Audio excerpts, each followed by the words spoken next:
first down. They hand off to Marlon Mack. Huge hole, 50-yard line. He's at the 40, still going near sideline. He's at the 10. He's at the 5, and he will score. Touchdown, Marlon Mack. Touchdown, I-N-D-Y.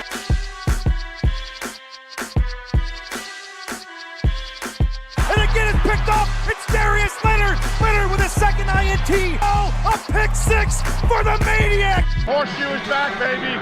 The horseshoe is back.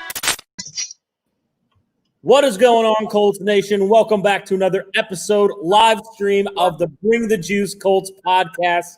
You know me very well. We've seen each other a lot the last couple of weeks. Cody Felger here, who you have not seen, and he's still alive, Mr. Derek Larger. Derek, welcome back, man. Welcome back. Glad to have you. How are you?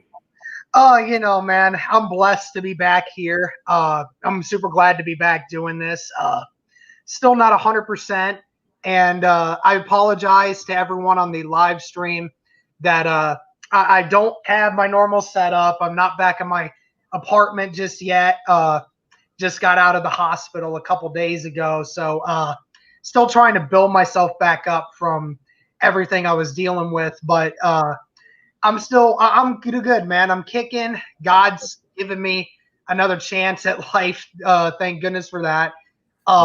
Just back to the grind, and I still got to get myself back to 100%, but man, I'm glad to finally be back.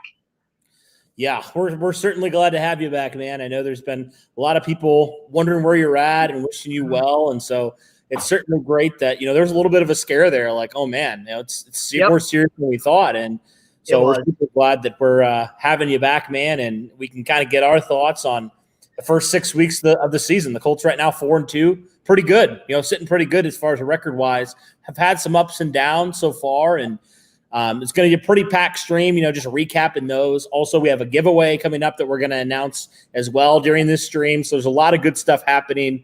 But it certainly is weird, man, to have a Sunday with no Colts football after 6 weeks of kind of really certain games up and down. Your blood pressure's up and down a lot of times, but yep. Glad to be here, man. And the best thing I think is to hopefully watch your division rivals lose. I mean, that's what I'm rooting for. I'm a Steelers fan today. Yeah, we're getting that wish right now. I mean, the Packers are winning and the Steelers are beating up on the Titans. I mean, it can't get much better for the Colts right now than what it is. So, absolutely, yeah, that's what we're hoping for, right? Mm-hmm. Yep, absolutely. Let's get into a couple of comments here. Also, real quick before we go too far into this, like I said, guys, I haven't really been keeping up too much over the last 3 weeks when it comes to the podcast because I've been dealing with the virus and everything, and it got really bad. So I haven't really had a chance to do much. But we did get 3 new members for the channel since me being gone. Kirsten Query is the first one, became a member about 2 weeks ago and upgraded to the Bring the Juice level. So that's very thoughtful of you, Kirsten. Thank you. Hopefully, if she's not in here, that's fine. We'll have to get with her at some point, though. Kirch, my man Kirch, became a member or upgraded his level. So thankfully for that. He upgraded to the Got Juice level. That's great. And Mr. Fulton Mraz, hope I said that right, also became a member 9 days ago. So to all the new members, thank you for becoming members of the channel. Very gracious of you. Thank you. Very much appreciated. And to all the old members, obviously, thank you to everyone that is in here. And let's get into a couple comments here, guys, because Cody's gonna figure out a system here with how we're gonna do the giveaway. Yeah. And we'll get into some comments here real quick, kind of talk some football going on right now. It sucks I don't get the Steelers-Titans game. Really? Yeah, no, I get the Bengals game because of where my parents live. So it sucks because I really would love to watch the other one, but let's go Steelers. Yeah, absolutely, go Steelers. What is going on with the Cowboys? What's the score of that? I forget that. Isn't it like 22-3? Yeah, it's 22-3 right now. Look, I'm gonna just say this, guys. Dallas has given up. They have no accountability. Man. They have no sense of urgency. They don't play like as if they actually care right now. I can't say that for every player on the team because I'm sure there's a couple guys that out there that are really trying, but they do not look like they really care. They really do not. They really don't. It's weird. It's certainly weird with how talented that Dallas team is. I mean, gosh, even with the injuries. Yeah, I mean, they should be more. It should be leading that division easily. It's just crazy that you show a lack of accountability, and that's what happens when there's no accountability, right? Your team, that happens. So, yeah. Hold on, I got something here. Hold on, let me see. JDW Sports Talk Show with the $10 super chat. JDW, good to see you, man. Happy you're back. Some better, brother. Glad to see you guys back. And let's get to the people that we don't want to trade for receivers who will only stunt our young receivers' development. Yeah, we'll probably talk about that here in a little bit. That's definitely been a topic for sure that the Colts have kind of had over the last week because, stuff going on. But JDW, thank you for the $10 super chat. Thank you for being in here. Thanks for the welcome back. Super glad to be back. Yeah. Absolutely. It feels good to actually be able to talk and not feel like I'm dying. Yeah. It really does. It really does, dude. It really sucks because, I was in the ICU for a day while I was in the hospital. Apparently, they were actually afraid that my lungs might shift for worse because I didn't take too well to the plasma treatment they were trying to give me, which was supposed to help me fight the virus. But my body didn't react well to it, and they were afraid something else might happen. So, but thankfully, about 16 hours in the ICU and a good night's rest, and I actually got better, believe it or not. But yeah, it was rough. To say being in the hospital for 8 days sucks, dude. Dang. Yeah, I bet. You probably get bored as you can be, Just it was boring. It was boring. The first 4 days really just sucked the worst. Man, I'm sorry about that. That's good. Fulton, get a hold of me on social media. I don't know if I'll be able to tonight, but some other time this week I could probably do that, Fulton. But I don't know if I'll be able to tonight. I don't know. Tristan, our boy Tristan. Hey, what's up, Tristan? How you doing, dude? I thought you got hit with another storm. Didn't y'all get hit with another hurricane or something that came through just recently? But good to see you, man. Good to see you in here. FaZe Waterhose, what's up, dude? How you doing? Sarah, another great member of ours. Let's go Colts. Yeah, unfortunately, we don't have to worry about that this week. Actually, it's kind of fortunate for me. I kind of don't want to have to stress this week. I know. Yeah, it feels good to actually just not care. Yeah, that game last week, Andrew and I were pretty upset in that first quarter when it's 14-0, and then starting the second quarter, the Bengals score again. We were just like, okay, seriously, when's the time we start worrying about Frank Reich? Like, we were at that point where we're just like, this is unacceptable. How is this happening? Why is this happening? It was a really, really slow start. And, I don't even think it was coaching. I think it was just the simple issue of it's just that people were guys just weren't coming out ready to play. Right. I think they just weren't ready. And, it's kind of funny because then we talked about, people have always said about Phillip Rivers, he's never been a clutch quarterback. Well, Phillip Rivers finally showed he has that ability to say, I'm going to switch it on and get it going. And he certainly did in the second quarter. They absolutely needed that.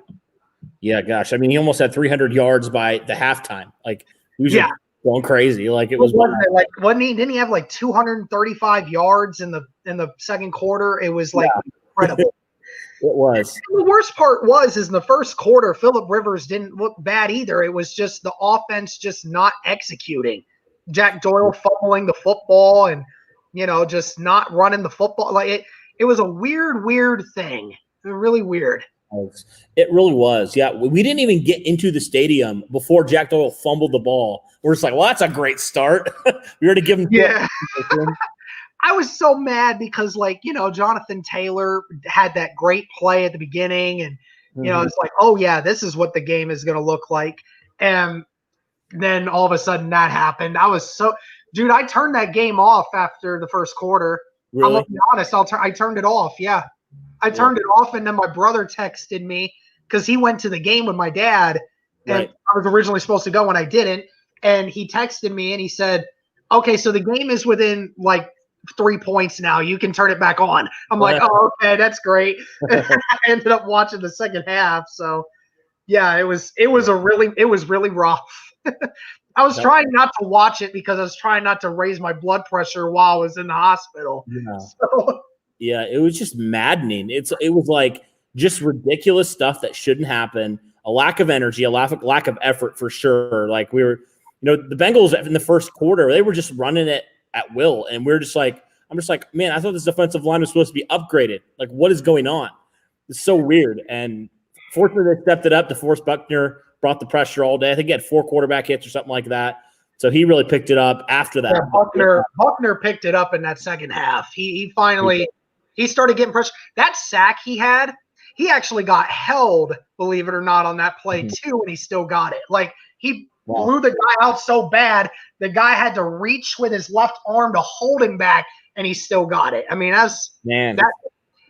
we'll have to talk about Buckner here soon because he's been phenomenal. But first, JDW again with a $2 super chat. Any word on Campbell? I haven't seen any. It doesn't sound like I really don't know when he'll exactly come back, but there hasn't been any word yet. No, dude, this is crazy. So Houston and Tennessee are just getting smacked right now. Yeah, I think the Steelers are obviously in complete control right now, and the Packers just scored again. So against Devontae Adams, and he's the sole reason I'm loving. Yeah, that I have Devontae Adams as well on my fantasy teams for both of them. So he's unbelievable. Gosh, he's so good. It's so stupid. Whatever. Speaking of fast receivers in Campbell, I guess we could make this transition since we just talked about the Bengals game. I made a video about John Ross potentially. He asked for a trade earlier in the week. I'm curious your thoughts on that. Maybe like a 5th to 6th rounder. Would you take a flyer on a guy like John Ross? Oh, yeah. If you're giving up a 5th rounder for a guy like John Ross, a 4th or a 5th rounder, I don't mind that at all. I mean, obviously the only issue we've ever had with John Ross is his durability. And you're already having durability problems as of right now. So what difference does it make if you get another guy just to try and fill in the hole? And, he's a guy that can that blows off the top of defenses. He's got that speed. And, sometimes going to a new scenery sometimes helps guys physically and mentally. Obviously for John Ross's sake, you wouldn't have to give up much. But if the Colts were going to try something for a receiver, I would want them to go bigger. I honestly do want them to go bigger. See, I think my argument is like maybe at the worst, Ross can be like a rental for you. Because if you choose not to re-sign him, this is last year, you're not tied to him, you give up a 6th rounder, you're going to get Michael Pittman back. You're going to get Paris Campbell back. I don't know. I see kind of where that is. Like if you can get like a Julio Jones, obviously you do that. But like, for me, it's kind of like, you just add another weapon to Phillip Rivers' arsenal. You're not trading a bunch just to get one receiver, especially when you have needs coming up like left tackle potentially, potentially quarterback, all these different needs. I'm kind of like, I would take a risk on a guy who has first-round talent. Gosh, he was top 10 a couple of years ago, and you're trading for a 5th or 6th rounder. That's kind of where I'm at least for the wide receivers. And when you get all these guys back healthy, if Campbell can come back too, then you've got 2 speedsters as well. 2 guys you can just get the ball in their hands and just let them go to work. And I guess that's where I'm at in terms of wide receiver. But gosh, I would not say no to a Julio Jones or someone like that. Yeah, I mean, if Ballard could pull that off, oh my gosh.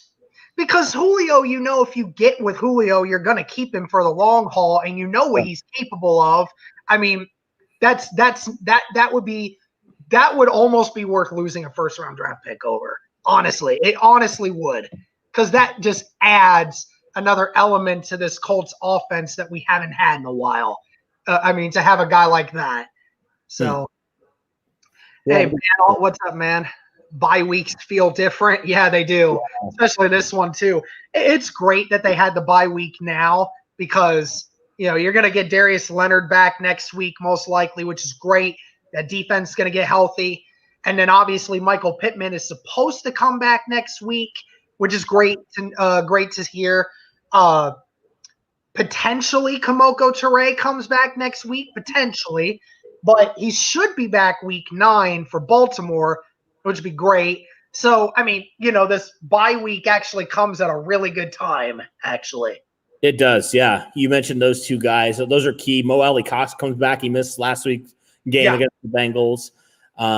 It definitely is a much-needed week. You're missing some of your bigger guys. But, also, when Pittman does come back, let me hear your thoughts. I know we talked about it a little bit. I made a video and kind of gave your list of guys who need to see more playing time.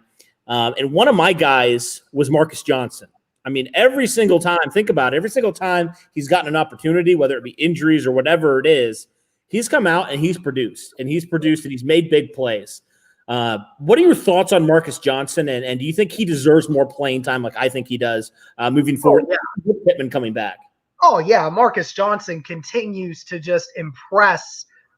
At this point in time, he's our number one receiver at this moment. And that's crazy to think about because, he's the guy that's making the big plays.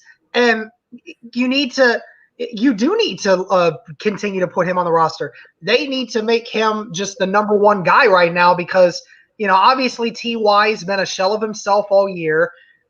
Pittman's going to come back, but Pittman's not going to be the takeover kind of guy. And Marcus Johnson has just made the plays. He's just made the plays. He's been the playmaker. And I love it. I knew he had that potential, but I never thought it would come into a situation like what it is right now. He has completely saved this wide receiver core. He's completely saved it. Yeah, I definitely agree. I've loved what he's done. I love that last week's game, over 100 yards. I think that's the first Colts receiver to go over 100 yards this whole season so far. Yeah. And Marcus Johnson does. And think about it. He could have had over 150. There was a long pass where he was open and Rivers just overthrew him. So Rivers overthrew him. Yeah. Could have had that. It's funny that people were saying, people again told us that Phillip Rivers has no arm, but yet had the second longest throw to any receiver all of last week. He threw that was a 55-yard bomb to Marcus Johnson. And he actually threw it even farther on the one that you mentioned where he overthrew him. He threw it 65 yards. You guys are telling me that he doesn't have an arm anymore? Get out of here with that. Yeah. He has it. Right. Well, you mentioned T.Y. Hilton and kind of not having a T.Y. Hilton a year. Why do you think that is? What's been the deal, man, with T.Y. Hilton, and why has he not returned to form? I don't know. Part of me wants to think that it's just how Phillip Rivers and the offense runs. I don't know. I don't know. People have been telling me that we should move T.Y. Hilton to the slot. Mm-hmm. I don't know how you feel about that one, but I actually think that could legit be a good idea because you're not forcing T.Y. to go deep and make those plays anymore, but he always has a feel for how to get in between zones, and that's where I think he best fits right now. But part of me thinks that the only reason he's not getting more involved is because Phillip Rivers just isn't throwing him the football. Honestly, I honestly think it's that simple because we know how much the tight ends are getting utilized in the offense right now. They're trying to dump passes to the running backs. They're throwing it deep to Marcus Johnson. There just doesn't seem like there's a lot of intermediary offensive passing right now for the Colts. And that's where I think T.Y. is struggling. Yeah, and there's just been some very mental errors, which is not normal of T.Y. Hilton, drop passes and stuff like that. Stuff we're not used to seeing. He's been one of the most sure-handed receivers on the Colts really since he was drafted. So it's weird to see him struggling in that department. And yeah, as good as the Colts have been in vertical passing, at least last week, it's been weird to not see T.Y. Hilton more involved in some of those. I really like to see him. And maybe physically he has lost a step in terms of speed. I don't know. Like, I don't know. Reason. It is very strange to see a player we know of T.Y. Hilton's caliber really struggling, because every single year he's been fantastic. He's been phenomenal when he's been healthy. And it's just weird to see. Maybe Father Time is catching up with him a little bit, but which hopefully not. But that's the thing. I just don't know at this point, because there's still so many questions, and it's like we just really haven't given T.Y. Hilton a chance to show whether or not he's lost a step or not, because he's not even getting targeted anymore. That's what's weird. He's getting targeted like once a game now, which is weird, because that would never have happened if this was the offense of 2 years ago. T.Y. Hilton would get targeted almost 10 times a game. Now he's barely getting targeted 3 times a game. Like, it's weird. Yeah, it definitely is weird. Did we catch the super chat right here from JD? Yeah, I think so. Yeah, I got that. Johnson. I'm gonna go further down. Oh no, we didn't get that one. Okay. JDW again with another $2 super chat. 4th round pick for AJ Green, but how about Pitt? Well, I don't think Cincinnati would give up. I don't think Cincinnati would give up AJ for a 4th, even though at this point, I mean, they'd probably be lucky to get anything for him at this point, because AJ's still not doing much. But if that was actually a thing, like if the Colts could actually do that, then yes, absolutely, 100% would totally try to get AJ Green for a 4th round pick. Absolutely. Yeah. And then there's another one down here that him again. JDW again. I tried telling y'all about Marcus Alt's off season. Well, yeah, JDW, you told us. You definitely told us, and you've definitely been right. We missed it. I'm gonna get into some of these comments here real quick, because we're behind by a lot. Sure. Yeah, Jenks. I was dealing with the virus. I'll just say that. I don't want to say the C word too much, or else we'll get demonetized. But yeah, I was dealing with that 3 weeks now that I've been dealing with it, and I'm still not completely out of the range yet, but still doing really well now and out of the hospital, thankfully. So back just resting. So Sarah, thank you. I'm glad to be back. Let's see. Go Colts. What up, one man? And no, that's not going to happen. I think Sean Payton has already said that those rumors are complete and utter bullshit. Even though he hasn't played since week 1, and he just continues to have lingering injuries. Well, he didn't play last week because he punched a teammate in practice. Gosh, that's so wild. Yeah, he's a really weird character.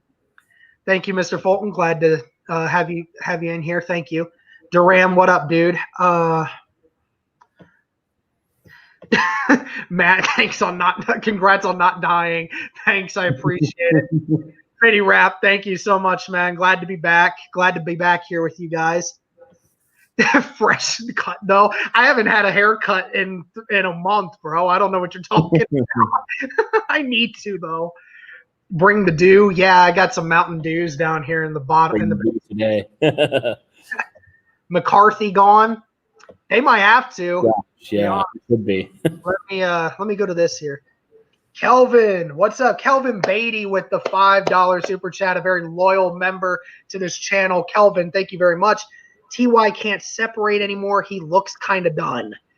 Yeah, I mean, I haven't had a chance to really look at any of the film over the last couple weeks of TY, but I don't know. He seems like he's been able to get space to me at times, but I just don't know.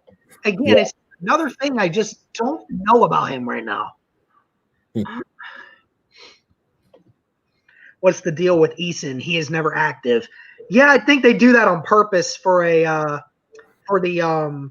sole purpose of just trying to get an extra spot for the roster, because I don't think they have any intention of throwing Eason out there.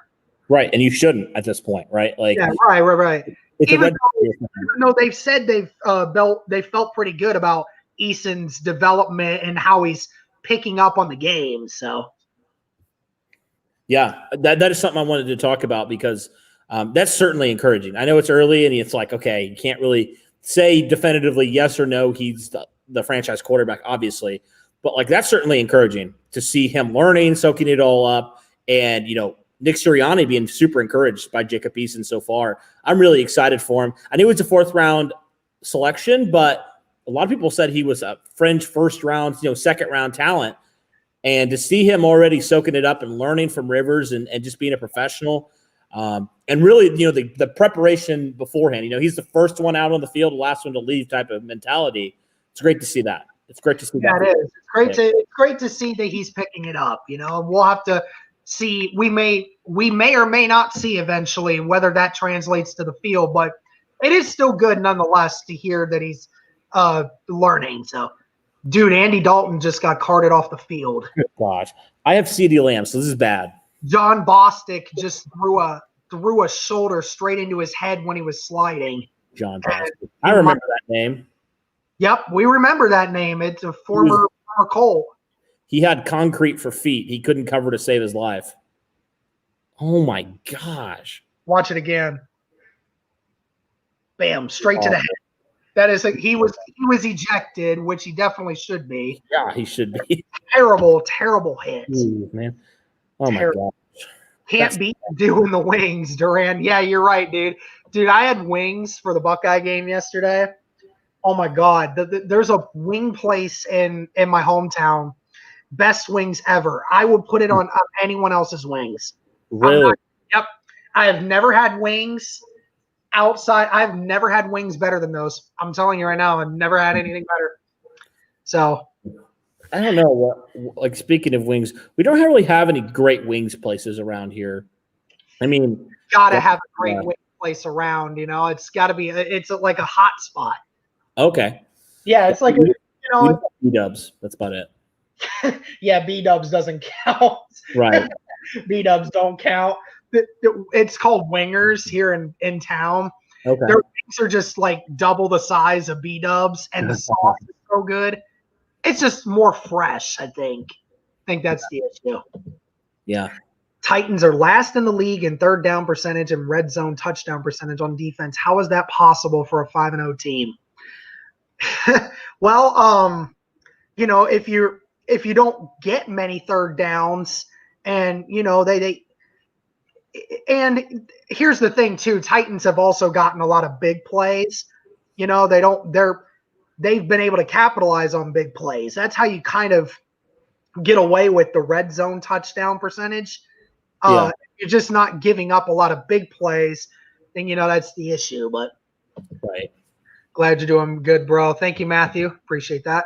Well, I didn't know you were in the ICU. Yeah, I was in there for like 16 hours. They wanted to pump me with a bunch of steroids and a bunch of air to kind of help my lungs get back.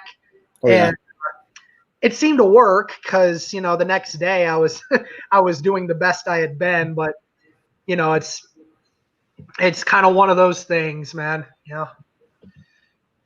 How about them Hoosiers? Yeah, that was a great win for them yesterday. That was great. I'm not even a Hoosiers fan, and I feel ecstatic for them. Big Ten, man. So Big Ten, that's football right there, man. MPJ got engaged. Yeah, you and I were tweeting about that the other day. Yeah, I'm excited for him, man. That's really great. They've been, what is it now? Haven't they been together for like 6 years or something? They've been together for a while. So cool. Yeah. Yeah, they go together really well. That's great to see MPJ do that. That was great.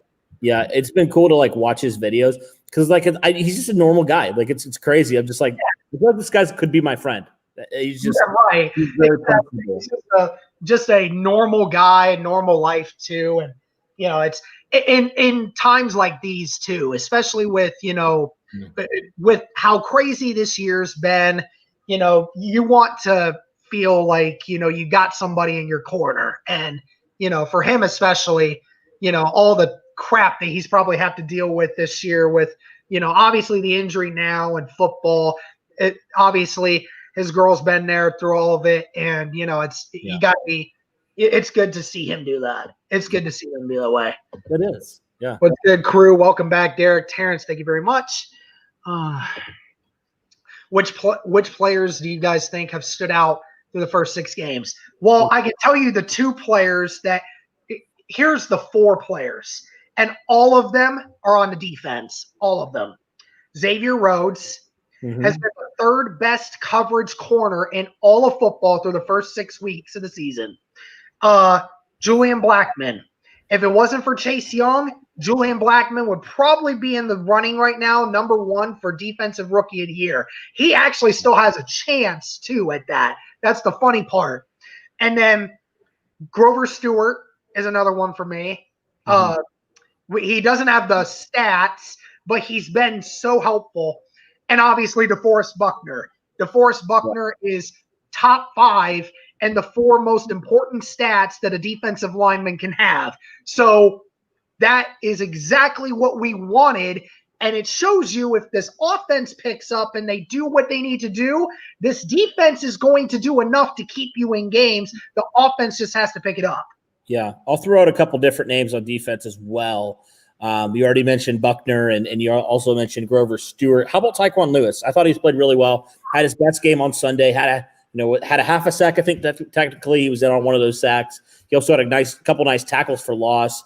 And Brian Baker, the defensive line coach, he's taking notice. He said Taekwon's earned more snaps. So I'm excited to see what that means for him going forward. Honestly, I would not be opposed to potentially him pushing Danico Autry out of the other defensive end spot, just how good he's played. Like, I'm really excited for Taekwon Lewis. It's wild to me, Derek, to think earlier in the offseason, we literally were saying, could Taekwon Lewis be cut? Like, it's crazy to think that now, considering how good he's been this season. And that's really encouraging because he's a high pick. That's a lot of draft capital you put into him. Yep. So I'm pumped that he's getting to the player he was at Ohio State and even potentially better now. Yeah. It's really definitely encouraging. And then the other name I want to throw out, Cary Willis. You talk about Julian Blackmon, all the hype's been around Blackmon. I have a stat here. So last year in 2019, 14 games, Cary Willis allowed 83.8% pass completion, 124 passer rating, and missed 10.1% of his tackles. Okay, that was last year. Yeah. Well, we said he was great last year. This year, in 6 games, he's allowed 44.4% pass completion, 50.5 passer rating, and has not missed a tackle this entire year. Yeah, I saw that. I saw that group of stats from before, and it's like, yeah, if we were saying, Cary Willis was good last year, I mean, again, the whole secondary for Indianapolis has just completely revitalized. This defense at this moment in time is head over heels what it was over the last couple years. Yeah. Obviously, we kind of say, we haven't faced a lot of great offenses yet, but at the same time, you got to take what you're given. And right now, obviously the defensive line, like you mentioned, guys like Taekwon Lewis stepping up, making some key contributions in the times that he does get. And I mean, that's the thing. The defensive line play has picked up. They've been getting more consistent pressure, and it's allowed the secondary to be able to play the way we want them to play. And the way we want them to play, they're playing way better than we ever could have imagined. Yeah, I think they are. I mean, they've had some hiccups. They've had their share of, what are you doing moments. But overall, this defense is still top 5 in pretty much every category, which is fantastic to see. They've always been pretty good under Matt Eberflus stopping the run, but this season they've been really, they stepped it up in terms of pass defense, like they really have. And, credit Xavier Rhodes, credit this entire secondary. They've all played really, really well. And without Darius Leonard for 2 games, I'll add, really 2.5 games. Yeah, that's the crazy part too. Yeah, you missed Darius Leonard for the last 2.5 games, and you're still having an issue, and you're still doing well with, the defense still looking really good. Obviously, you add Darius Leonard in there. That's a completely different thing. But, I mean, guys, here's another mention that we didn't even mention before, but is having a secretly really good year, and that's Bobby Okereke. That guy is playing out of his mind. And granted, we lost to the Browns. I get it. But Bobby Okereke with a club hand still had 10 tackles, a sack, and an interception in that game. I mean, how much better can we get from production from Bobby Okereke having to be that guy on the edge now? With Darius Leonard being out, he has done so well. Yeah, he has. I mean, you take out your best playmaker and it doesn't drop off that much. I mean, that credit to Bobby Okereke. And I feel like, with the, even though the Bengals had some success passing the football against the Colts, I mean, that really shows where Darius Leonard's coverage presence is missed. But, you think, okay, now we see why the Colts wanted to get Okereke on the field more and Leonard together, because they're both some of the best coverage linebackers in the league. So it's definitely super exciting in that aspect. And I'll throw out a couple names, Derek, while you're off screen here. Marcus Johnson's one name, obviously. Mo Alley Cox is another. I wish Mo Alley Cox would get more snaps moving forward, but I've really been impressed by him and what he's provided in limited role and stuff like that. Yeah, this offense has a lot less, I guess, guys that just obviously point out and stand out. But those are a couple guys for me. Is there anybody else on offense that stands out to you? I mean, you pretty much hit it. Marcus Johnson and Mo Alley Cox really having years that have really saved this passing game. I do have to give some props to Jonathan Taylor too. I mean, his numbers haven't been crazy, and this whole year has been kind of weird with running the football. But Jonathan Taylor still has the second most rushing yards amongst rookie running backs, which is good to see. And, he's also added the pass element. I mean, people don't give him enough credit for being able to make the plays he's made through the air. He has made a bunch of great plays. And also, the one stat that we have constantly been saying, how is he with ball security? That's been the question all offseason for him. How many fumbles is he going to have? He has had no issue whatsoever. I don't even think he's even almost lost the ball yet this year. The guy just looks like he's had no issues. Yeah. Yeah, I know. That is like, if that was a concern, like now that's not a concern at all. There's other things that I can point to, but I want to pull up this stat because it's interesting. So JT is facing a stack box over 27% of the reps on the field, 5th in the league. So, I mean, I think one, you have to factor that in. He's facing a lot more in the box type of guys. So that's a factor. And he's still averaging. He still has a pretty good average. Like last week, he almost averaged 5 yards per carry. But he's also asking, does this change Rivers' recent performance? Like last week, he passed all over the Bengals. Do you think that potentially changes the stats for why Rivers has had success, why he had success last week? What are your thoughts on that one? So statistic JT is facing 27.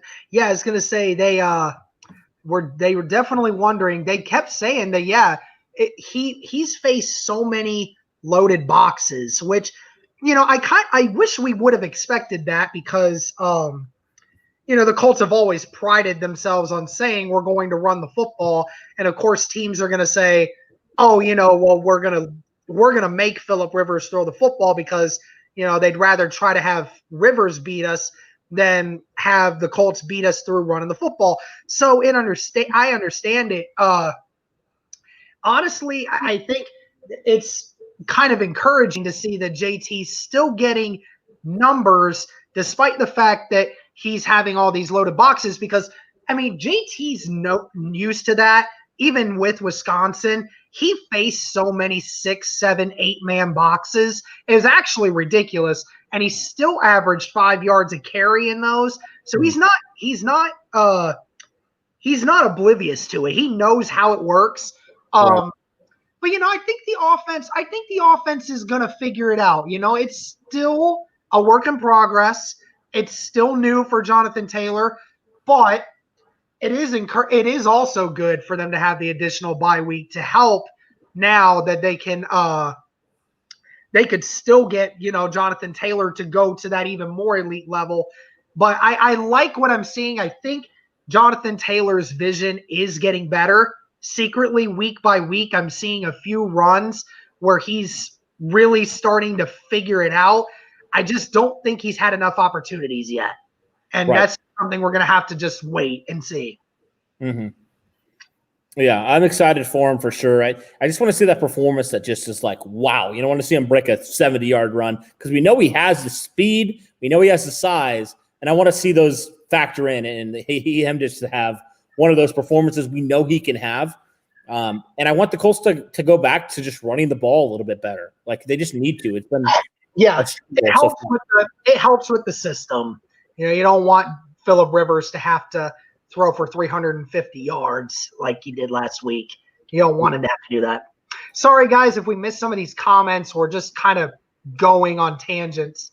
If we get Julio, what do we do with Pittman? Well, Pittman's still going to be on the roster. Pittman will still be the guy, so it's not like we're going to just get rid of him. Did you see the Atlanta-Detroit game, by the way? I haven't kept up with that score. I saw Atlanta was winning a little bit, but Atlanta's up by 1, but Detroit's driving now. They have the ball. So, by the way, Tennessee's closing in on Steelers. Gosh dang it! Why? Why do teams get them in like this? 7-17, and Tennessee has the ball. That's crazy. What in the world? Packers are still beating up on the Texans right now, but no, you know the score that's really gotten me baffled?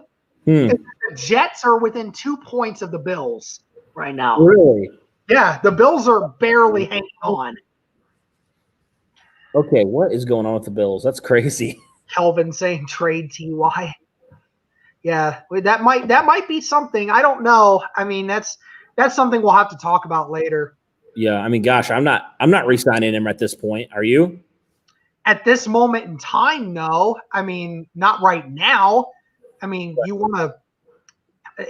just want to get something out of him. At this point, you're not getting anything out of him. So, I mean, you know, as much as I love T.Y. Hilton and want him to stick around, at this point, he's barely even depth at this point. Yeah. Get somebody else, but we'll have to see. I don't know. Maybe T.Y. Hilton turns it on in the second half of the season. Maybe he reminds us. You know, it could be a thing. Phillip played well last game, but it's been such an up and down year with him. Yeah, it is. It's been an up and down year, but, you know, that game kind of showed you Phillip still has it. They just have to get it going. Right. I have a feeling Hilton's last year with the Colts this year, possibly. Durant, I'm looking over because I'm watching TV over here. I got on over here, so I'm watching that. Why are the Colts not running the damn ball? Yeah, it's been a rough year for them. Like Cody said, though, the Colts have faced, you know, some of the most packed boxes in all of the NFL this year. So, you know, it's difficult to run in those. So you'll have to see. Colts have tried drafting the past 3+ years, early rounds of wide receiver, and still from injury or just not making the roster. Yeah, the Colts don't really have a great luck of drafting wide receivers. I mean, T.Y. was a golden one, but, I mean, outside of that, have the Colts really drafted anybody receiver-wise that has really stuck around? I mean, yeah, after Marvin and Reggie, not really. Gosh, I'm trying to think, like, after T.Y. Hilton, Philip Dorsett was one. Obviously, it didn't work out. Gosh, who else was there? I'm trying to think. They didn't draft a wide receiver for a while, I felt like. Yeah, they didn't draft a lot of guys early. I mean, you know, the Colts kind of just draft guys midway through rounds, you know, and there's always been guys that have talent. They just never really stick around. Yeah, injuries for some reason, like Colley, Anthony Gonzalez, all those guys. Like, they're injured. That was the big reason why they didn't stick around. Yep, that's been a big issue. If the Colts can get Chris Olave, oh my God, that'd be amazing. Oh, dude, that catch, it wasn't Chris Olave, but whoever made that catch yesterday, that was Jackson Nigba. Okay. He's a freshman. Oh, that was the most amazing catch ever. Like, how you somehow get that foot to stay down like that. I mean, dude, they got so many good wide receivers. And Garrett Wilson, their number 2, they moved him to the slot. Yeah. And he had 8 catches yesterday for 130 yards and a touchdown. So The Buckeyes have the best trio of wide receivers in college football, and I put my money on that for anyone. Chris Olave would be nice, man. The only interception or the only incompletion that Justin Fields had yesterday was a dropped touchdown pass by Olave when he fell on his shoulder and dropped the ball. That's the only incompletion Justin Fields had all game. And it was a good throw. I want to bring this up now that you talk about Justin Fields, because some people have said if he's that, would you want him in a Colts uniform? Obviously, I don't think he's going to be anywhere near where the Colts are drafting. We'll even have a chance. We'd have to trade up. Right, but say we trade up and Justin Fields is sitting there. How much do you credit him being a good quarterback versus, you mentioned, having such great wide receivers on his team?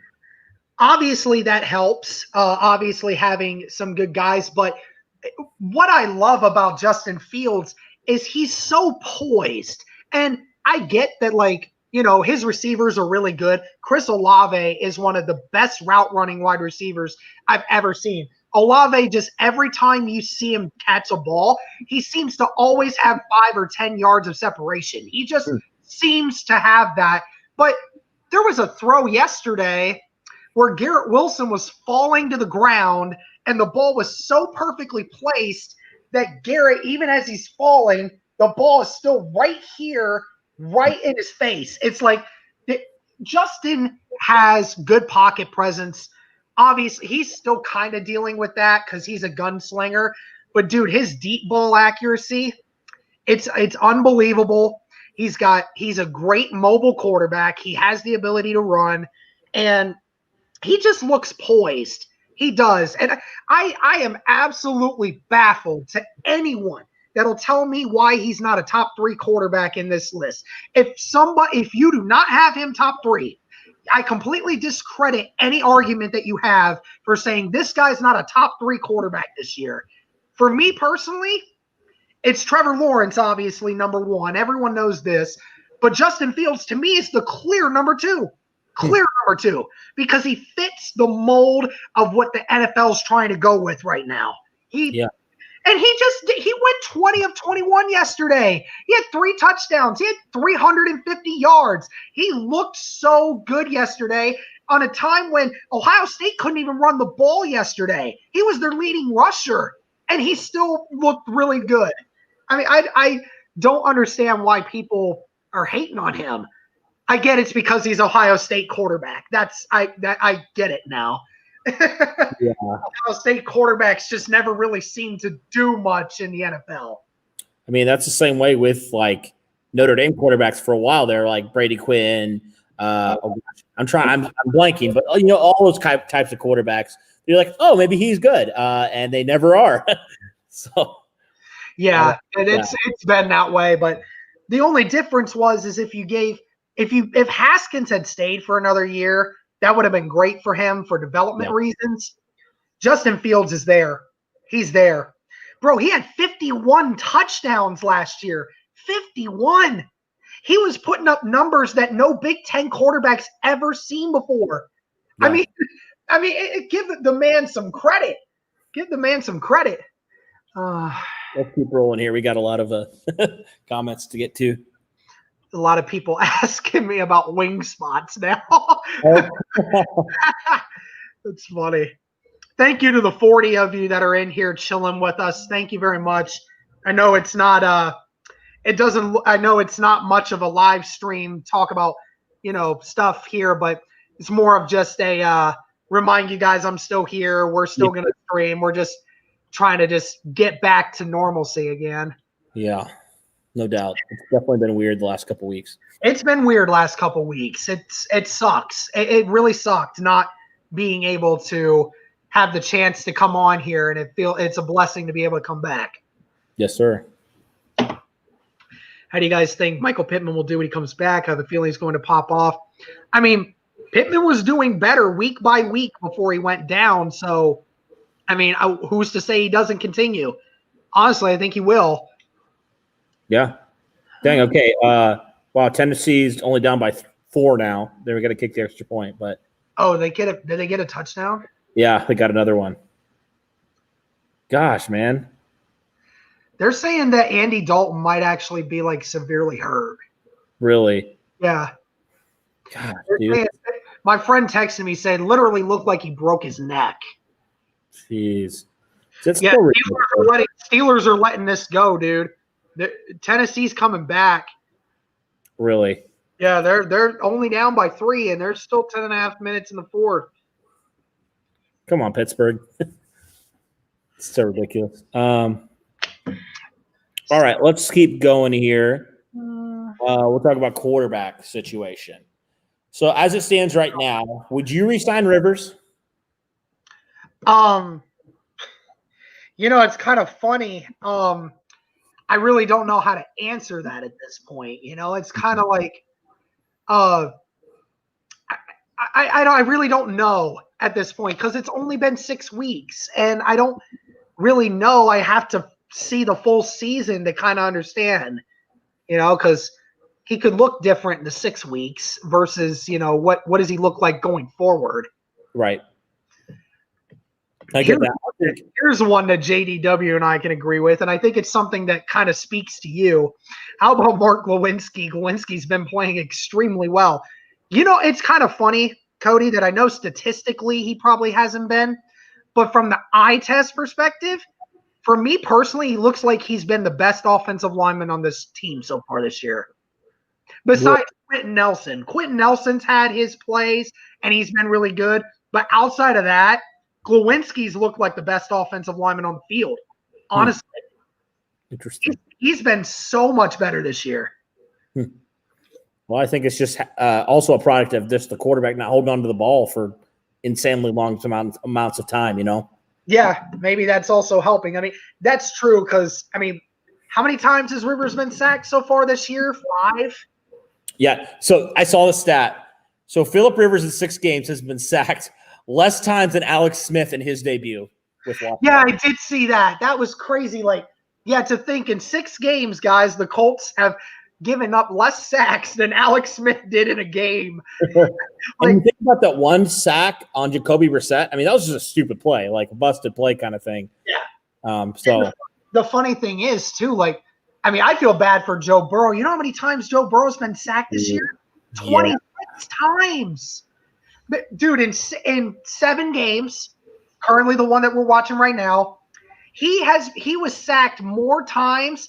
He's been sacked 9 more times in 7 games than what Andrew Luck did in 2018 with that offensive line. Andrew Luck was sacked 18 times that year, remember? And Joe Burrow's been sacked 27 times this year already. Still got half the season to go. Good grief. It's so sad. It's so wild. Oh, my God. Good to see you back, Derek. Thank you, Stanley. Thank you.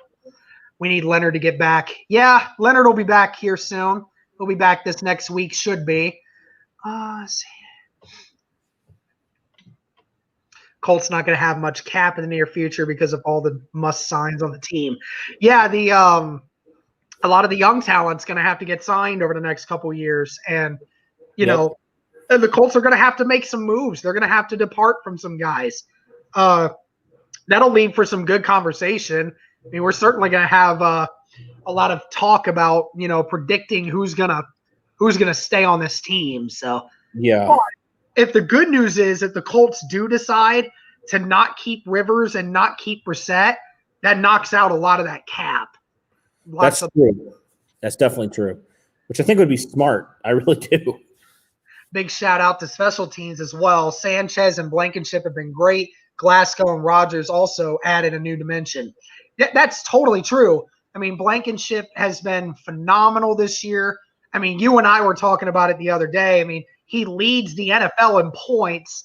And, we were like, we've been on the train of why fix something that's not broken? Well, Blankenship certainly hasn't been broken. He missed didn't he miss his first NFL kick, or did he miss a second one?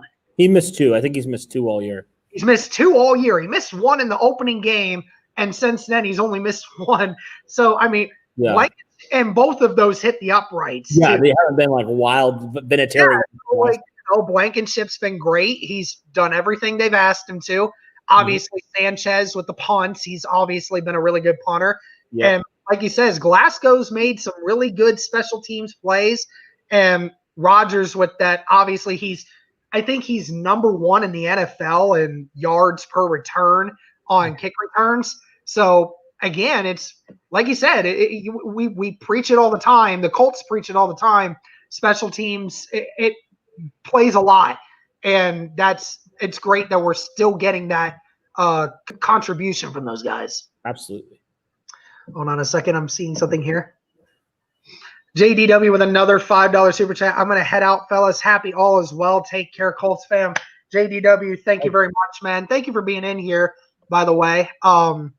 Yeah, thank you so much for being in here, man. Really appreciate you. Glad to finally be back. And Hunter Peterson with the $3 super chat. Hey, guys. Hunter, thank you so much, man. Thank you for that super chat. Very nice of you. Yeah, how's it going, man? How's it going? Let's see here. Got to get back to these comments. I forget where I was at. Oh, let me see them now. Hines is having a good year, too. I don't know. I haven't seen his stats. I mean, he just hasn't been targeted a ton. And that's the weird thing. Like, week 1, it was like the Hines type of thing. You know, it's just like Hines is being involved everywhere, not just passing, but running it. And then all of a sudden, they just kind of go away from it. So it's just kind of confusing. That's been the feeling of the offense all year long. It's just been there's just not been a consistent understanding of where we want to go with this offense. Right. It's really weird. So hopefully they're figuring it out this bye week. Yeah, right. There's been people that have been saying that like maybe Frank Reich has just been mellow with his offense. Right. I mean, I say that all the time too for like Ohio State because Ohio State does that every year. Like, you know, college football, you don't open your playbook completely because the team that you face next week, you want to have your full playbook ready and you don't want them to see game film. Yeah. I am a strong believer that NFL teams sometimes do that. I feel sometimes they get mellow if they depend on what their defense they're facing, but we'll see.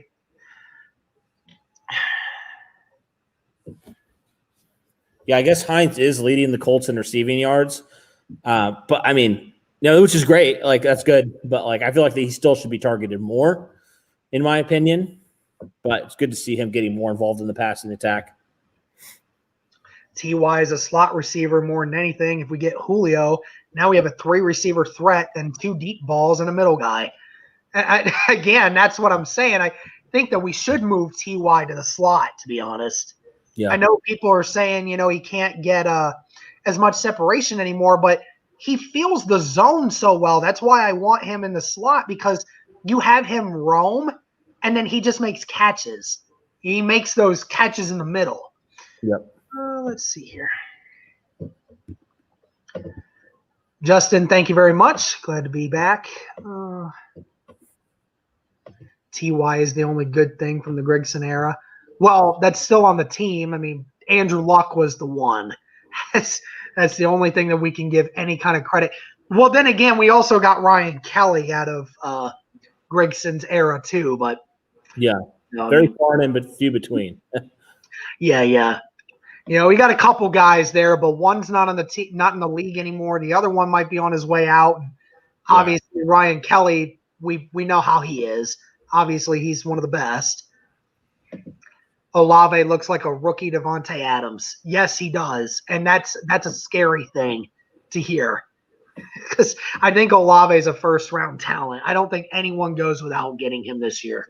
The only thing that sucks, I don't think he's playing next week because I think he has a concussion because one of the Nebraska players killed him in the head and almost knocked him out. So the Nebraska was headhunting yesterday. I did not like that at all. All right, where are we at here? I'm working on it. Okay. Trying to get these. We're back to 10 minutes now, but Bengals are beating the Browns. Oh my gosh. I thought the Browns were still in the lead. I'm not even watching the game much anymore. Yeah. Oh my. Yeah, they're winning. No, wait, the Browns just scored. Never mind. I think that was. Yeah, I was going to say, I thought the Browns just scored. So but it's a tight game. Pittsburgh still got the ball 27-24 with about 7 minutes left. And the Packers the Packers are still up by 15, but they're in Houston territory, so they are in a chance of scoring again. Outside of that, not much else is really going on.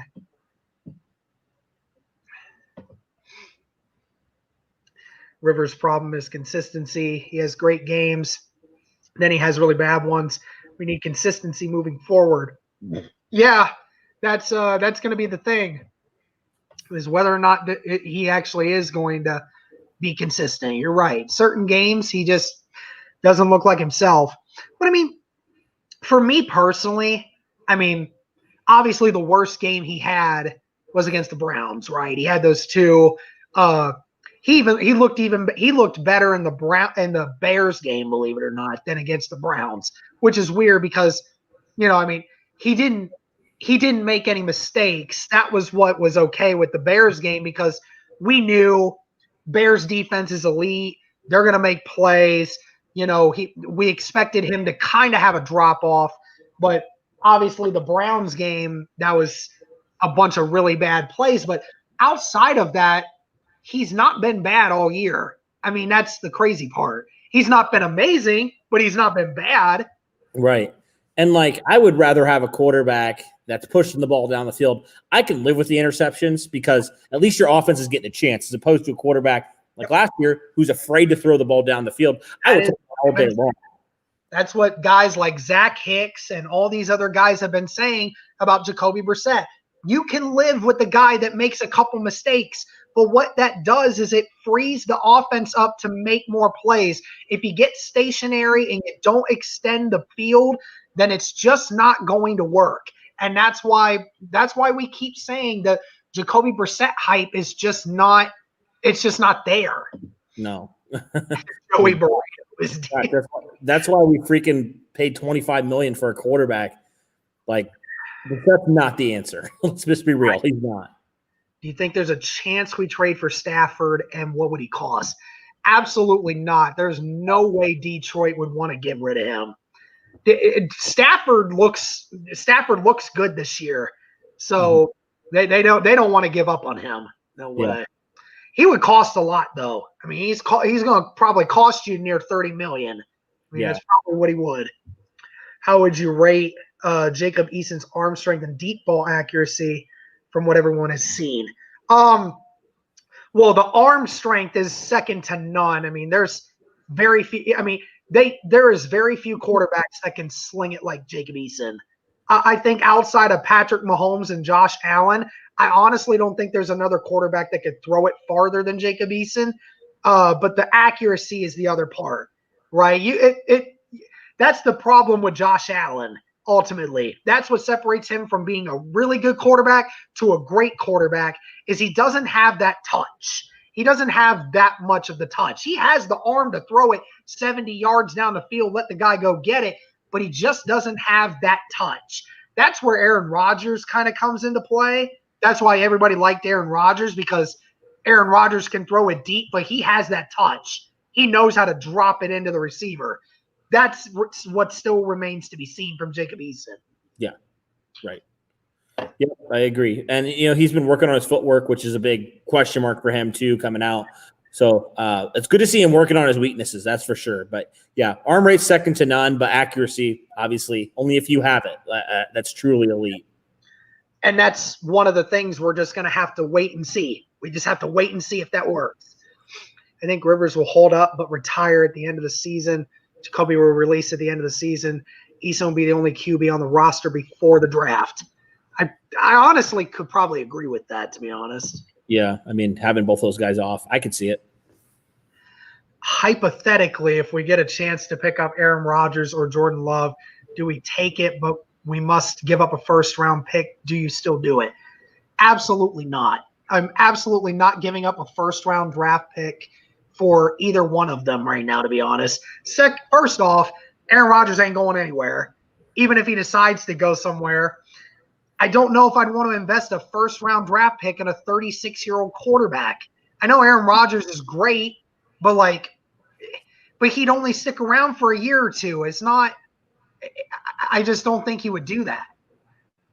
And I'm certainly not giving up a first-round pick for Jordan Love. No way in hell. Really? No way in hell. No way in hell. I'd rather take my chances with Eason. Take my chances with Eason, get a player that I can actually see what happens. We should be locking down Brock Yassin, Kenny Moore, Leonard, Nelson, Braden Smith first and foremost. That's it. That's it. You got to lock down those guys. Absolutely. Those are your core pieces right there. Yep. Especially didn't Kenny Moore just get money recently? Mm-hmm. Didn't he get an extension like last year or something? Yep, last year I remember talking about that. Yeah. That was around the time when Andrew Luck had his baby. So I remember that. Yeah, right. So yeah, he's extended for at least I think through next year. But yeah, we'll definitely have to keep Moore. Moore's the best slot corner in football. So. Mm-hmm. Oh yeah. Should have signed Cam. We're back to this again. Oh man, no. What's up, man? What's up? How you doing? I mean, gosh, the Patriots have their first losing record since 2002. And it's kind of unfortunate because Cam Newton's actually not been terrible, believe it or not. He's actually been moving that team really well. But okay, so here's the standings with the games. Steelers are inside the 20 of Tennessee. Okay. 4 minutes left. So they got a chance to score here. And it looks like the Packers have this one. They're up 22 with 3 minutes left. So looks like that one's done and over with. God, CeeDee Lamb did nothing today. I'm kind of upset. I mean, with Dalton getting injured. That sucks.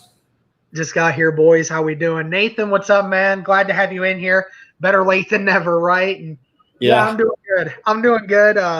We're just gonna try to get back into the lead of things. Maybe sometime mid this week. I may have a subscriber podcast at some point here this week. Just depends how I feel going forward. I mean, feeling pretty decent today, but that's about it. So yeah. The Bengals are moving here, bro. They're about to. Are they? They might actually score a touchdown here. I see. I enjoyed that Ohio State game. Yeah, it was pretty good. I mean, we beat Nebraska by 35, and yet Ohio State did not play up to their best. Not even close. And that's the crazy part. You know what the crazy part is, Cody, is probably what's going to be the downfall of Ohio State this year. They lost 12 starters from last year. Wow. 12 players went into the draft of their starters. So we lost over half our team. And I mean, and the funny thing is, most of those guys came from our defense. I think they said 8 of the 12 guys came off of the defense. Really? So yeah, that's what sucks. Yeah. I mean, think about it, Cody. Right now, that's crazy. They said the Buckeyes have 2 rookies from this year that are right now in the top 3 in defensive rookie of the year right now. And those 2 players are Chase Young and Jordan Fuller, who was the safety that the Rams drafted in the 6th round. And Jordan Fuller was playing out of his mind. Dang. And mention me Jeff Okudah. Okudah ain't even in that listing right now, and he was the 3rd pick. So, we lost so many guys on that defense. It's going to be hard to replace those. Yeah. My Colts Nation all day. What's up, Raheem? You know it. Oh, this is the question. Oh, man, yeah. Hate it. Good gosh. Is he going to single-handedly destroy the Bucs just from all the drama? Tom Brady wanted him there. Tom Brady wanted him there. Good gosh. If he actually is, not insane, I mean, that Bucs offense, dude, good luck stopping them. Yeah, if he actually does, just say, shut up and just play, then, yeah. I mean, but I hate that guy. I hate him. He's a terrible human being. Should not have a job in the NFL, but here we are. Yeah, I will never root for that man. It's kind of the same thing of Tyreek Hill. I'll never support that guy ever for what he did to his kid. Now, I won't do the same thing either because AB is still under investigation for sexual assault and rape. Still is under investigation. He's going to have a court hearing, I think they said, in December. So, Really? Yeah, he still has to do that. Wow. So the Bills scoring today right now, Cody, a 53-yard field goal, a 48-yard field goal, a 46-yard field goal, a 37-yard field goal, a 29-yard field goal, and a 40-yard field goal. My gosh. That's literally been their scoring. Has just been nothing but field goals all game. That is crazy. What the heck? Yeah, I know. What the hell is going on in Buffalo Bills territory right now? Washington just destroyed the Cowboys. I'm so happy. Oh man. Let's see here. All right. Yeah, I don't like AB going into the NFL again. They should have. The first off, the NFL didn't even suspend him yet, which is stupid. Like, they thought they were supposed to suspend players who had issue like that. Yeah. I don't get it. I don't know. We have to see how it plays out until he has a suspension. Yeah. We get to Teray back next week and the Maniac and MPJ. Well, we aren't confirmed yet on Teray yet, but most signs lead towards the Maniac and MPJ being back next week, which will be great. That would be great. Yeah. Maniac for the giveaway. Yeah, I got a name. We'll do that here soon, but okay. Let's see. Sounds good to me. Better than Love, in my opinion. Well, we really don't even know at this point because, neither one of them have played. What the heck? Tennessee has the ball somehow. Did Pittsburgh fumble it? They did. I don't know. They didn't score somehow. It got intercepted.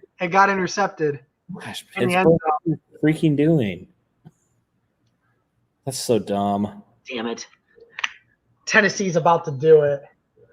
They get so dang lucky. It's unbelievable. And that stupid little fine crap that they got this morning, that's ridiculous. Oh, I didn't catch it. What was it? They fined the team $350,000. That's it. That's so stupid. And you want to know why they did that? My mom said this morning. I was asking her about it. And this is the best response I think I can understand why the NFL did this. Because the NFL's already in the crapper when it comes to how this season has come along with COVID and losing money and all this other stuff. They didn't feel the need to punish Tennessee really bad now because they're already in the crapper when it comes to the product on the field and everything of that nature. I was like, that makes total sense. I hate that it makes total sense because you're right. Like, they don't want to punish the team anymore because they don't want to reduce the product on the field because they're already having issues with COVID. And as much as I hate to say that, because they should be getting punished, they should be getting draft picks taken away. They should have to have forfeited that game a couple weeks back. They should be getting the fullest extent, but they're not. Yeah. That's so dumb. What do y'all think about the Daniel Jones run? Oh, man, I get asked that enough as is. Let the man live, Jesus. He fell because he was running too fast for his own good, dude. Dude, that's so faster than Lamar Jackson has been at any point this year. But still, like, wide open, nothing, and then, yep. The Giants are the Giants, and he does that. Unbelievable. We should trade for Michael Thomas. Please, no. Washington didn't deserve the win. They hit Andy. Well, Washington doesn't deserve to have that put on their name. Just John Bostic. Yeah. And so what if Andy Dalton got hurt? They were still getting destroyed when he was in. They're still getting destroyed when he was in. Not like it would have mattered much if he had stayed in. I feel bad for him. I hope Andy Dalton's fine, but Yeah. I think Bostic's probably going to get suspended for that hit. He should. That's ridiculous. Yeah, so wide receiver way out of his prime is going to boost the Bucs offense. Well, we don't know if he's out of his prime. We haven't seen him in a year and a half. So even if he's out of his prime, AB at 75% is still better than 80% of the receivers out there. So why not?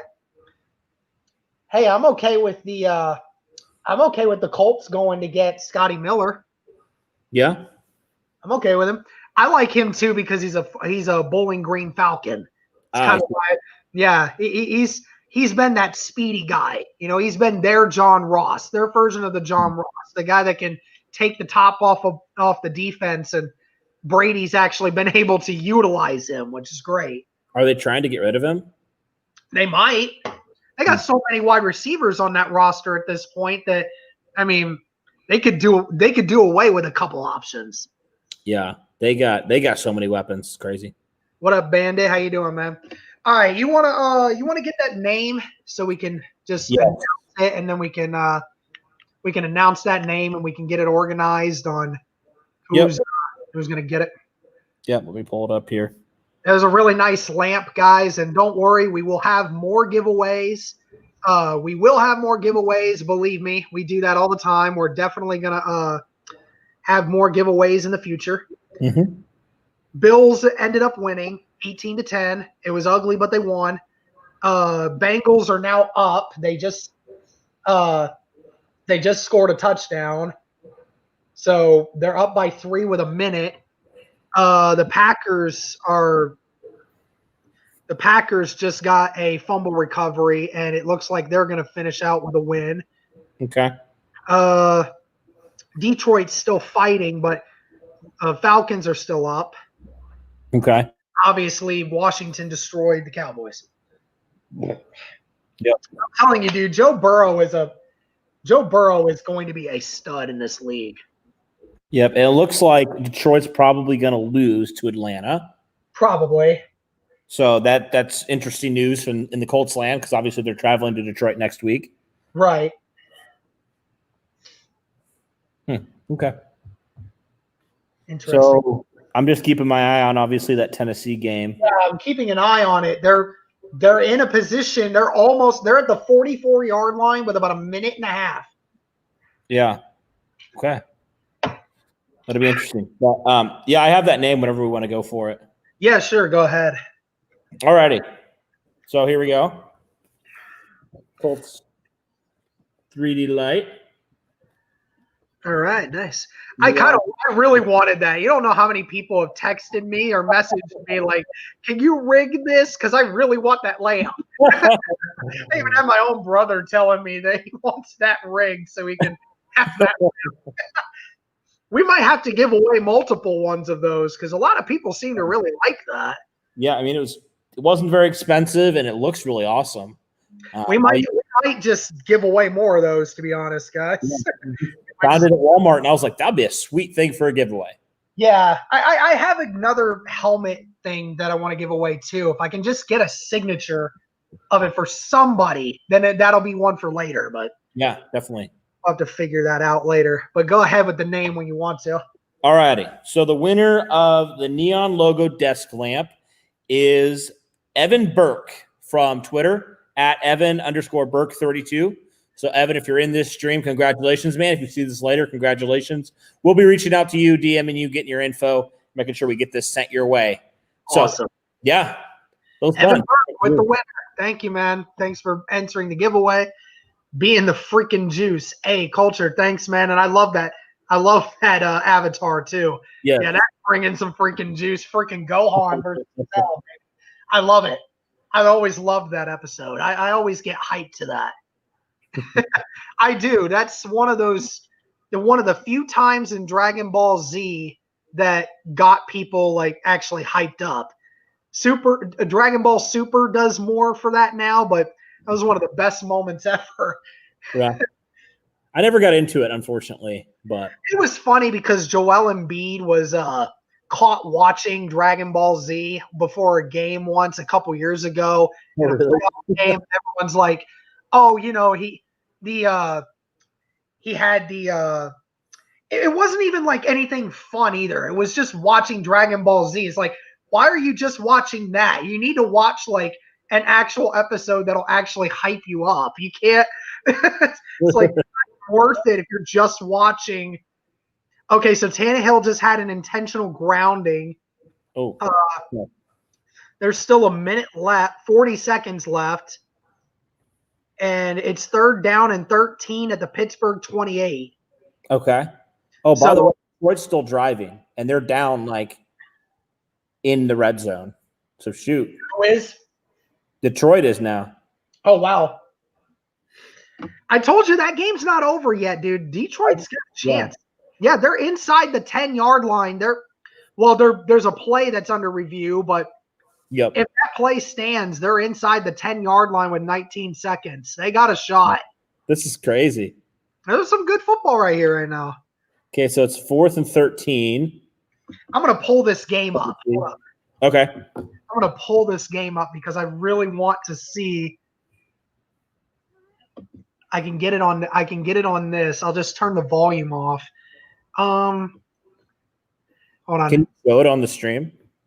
Probably No, not. not doing that. No way. Probably a good idea. We will get doxxed and we will be in trouble. Yeah. I almost got us in trouble the first time for that. Oh, really? Yeah, Devin Church, my man, with the $10 super chat. What's good, Cody and Derek? Football today. Hey, what's up, Devin? Glad to see you in here, man. Thank you so much for being in here. So glad. Hold on. Okay, so 24 seconds. Tannehill has the ball.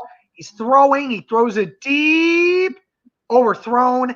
4th down and 13. There's 19 seconds left. Don't look at the stream or at the chat because I think people are exposing it because they're ahead of me. But just get a hold of Evan to let him know that he won. Yep, I did. Devin, how you doing, man? I know I contacted you last week about not being able to do much with the membership stuff, but I'm feeling a little better this week. I'll be able to get some stuff done, I think. I'm still trying to get back to 100%, but I'm getting pretty close. Again, to all the members, the 10 members that we have, thank you so very much. The support honestly means so much to us. Can't really thank you enough, but thank you so much for that. And we'll certainly get you. We'll certainly get you what you need. And here's the kick. Hold on. Did he miss? Hold on a second. The Tennessee kicker missed. He went right. And the Steelers are going to win. Amazing. That's great. Love it. All right, Derek's back. Glad to see you're feeling better. Thank you, man. Appreciate that. Wow. Kick. He hooked it. He hooked it. So now the Colts are only one game out from Tennessee, so that's great. Yeah, it's great. Absolutely great. I'll take that. Man. Awesome. All right. Awesome. Good now, man. I'll tell you what, though, dude. I mean, it scares me that, Tennessee was down by so much and then made it a game. They had a shot there. They did. They really did. That kind of scares me a little bit. The Lions have one more play. The Lions have one more play. Oh, I got to go to that game.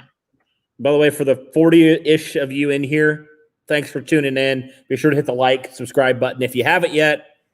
We're just kind of recapping some of the games. And we're doing this because, well, first the Titans game, obviously, in the division, and then the Detroit game. Oh, shoot. Oh, we did it. The Lions just scored. Yep. The Lions just scored. No, Frick. Matthew Stafford. Wow. Oh. He scares me, dude. Matthew Stafford's scary. Dude, he's good, man. Devin with another $5 super chat. I'm wonderful. Glad you're back and okay, Derek. Love the hat, by the way, Cody. Mine's getting crusty from work. It's a great hat, dude. I love this hat. Oh, I bet. My dad got me a Darius Leonard like jersey / t-shirt thing. Yeah. So I'll have to wear that at some point. He did get that for me because awesome. it felt bad for me not being able to go. But Matthew, thank you guys. We're taking it easy. Today's just kind of a, chill with you guys kind of. Oh, shoot, dude. There's an unsportsmanlike conduct by Danny Amendola on the play. The touchdown still counts, but they're moving them back 15 yards. Prater's got to hit this. Prater's got to hit a field goal from like 45 yards. Wow. Dude, some wild endings right now to some of these 1 o'clock games. Yeah. Yeah, and thank you to everyone that's in here watching with us still. It's just kind of a chill day. Obviously, no Colts football today, but, and Prater nailed it. There's a flag, though. I don't know what it is, but it's a flag. It's probably on the Falcons. Probably. I'm still looking at it, but yeah, I when I did the not the Vikings game, when the Jets game, I showed like a minute or two of the stream that I was watching it on. See if you do that with YouTube and they manually catch you doing that, that's obviously, you don't want to do that for infringement because you don't have the copyright of the NFL to do that.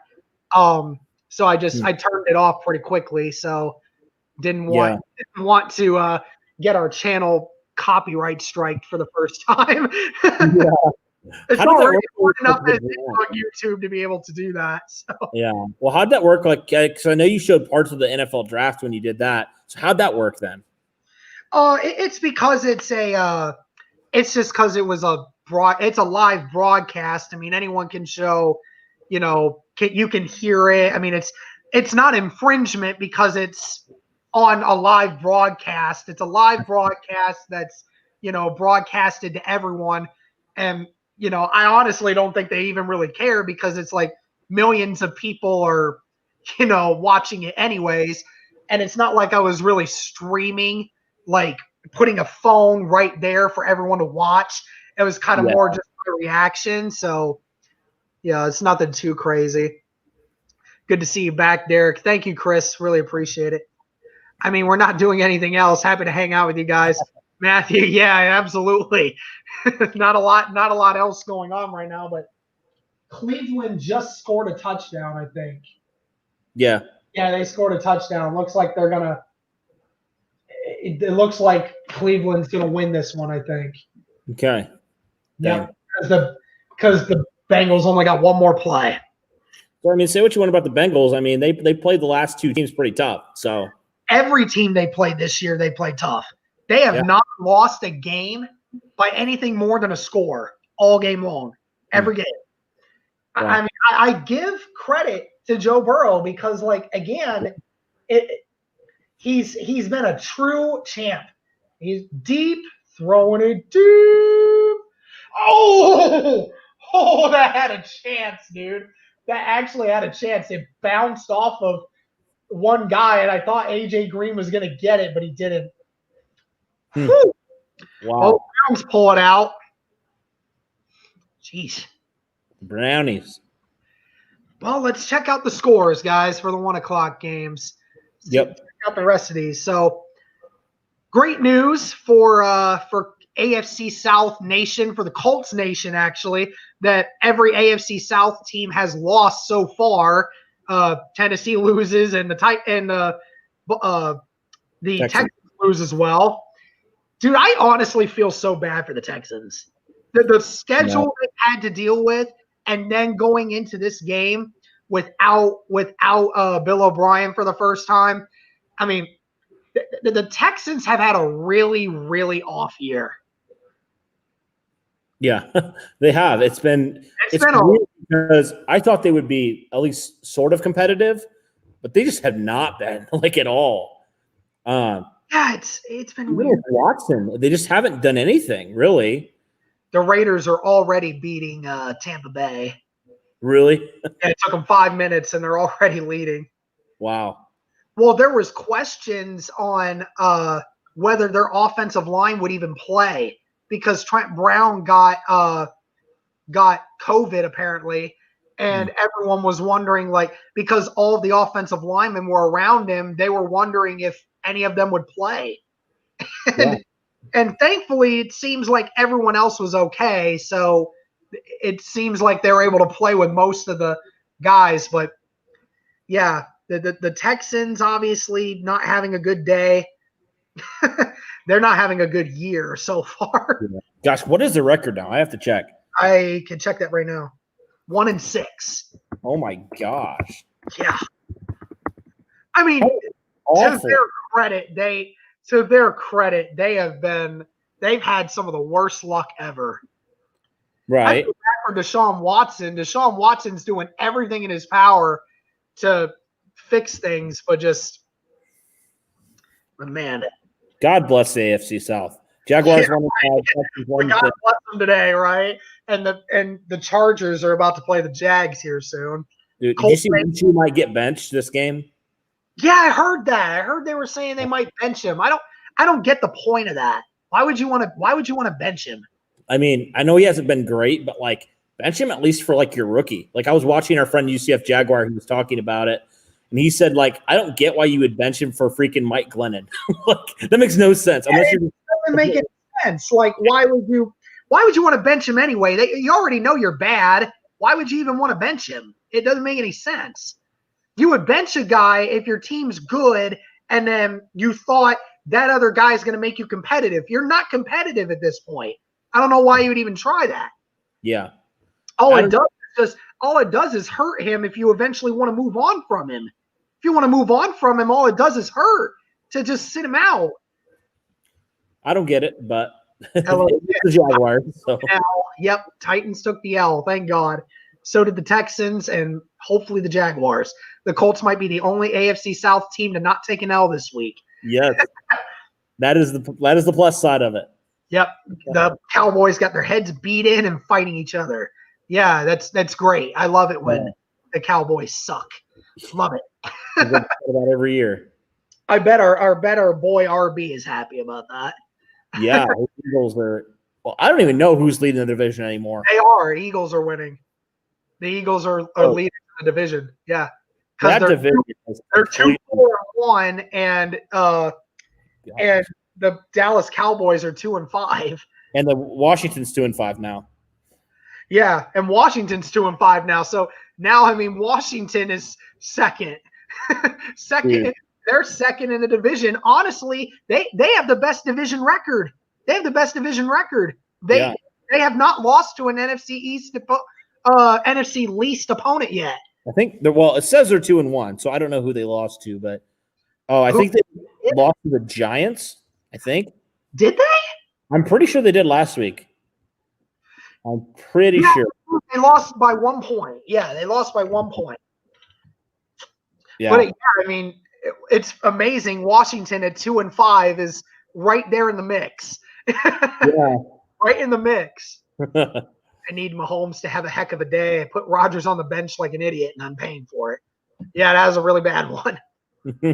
Texans are likely in for a rough time. Pretty sure they don't have a pick in either of the first 2 rounds in 2021. They don't. They traded away their picks. That's why I love Bill O'Brien, because he just traded away all their picks. He traded away all the draft picks. They don't have any draft capital. They really don't have much to do. That's why they got to shop their players. They're going to shop their players at the end of the year because they need draft picks. Is there anybody from Houston you'd actually want, though?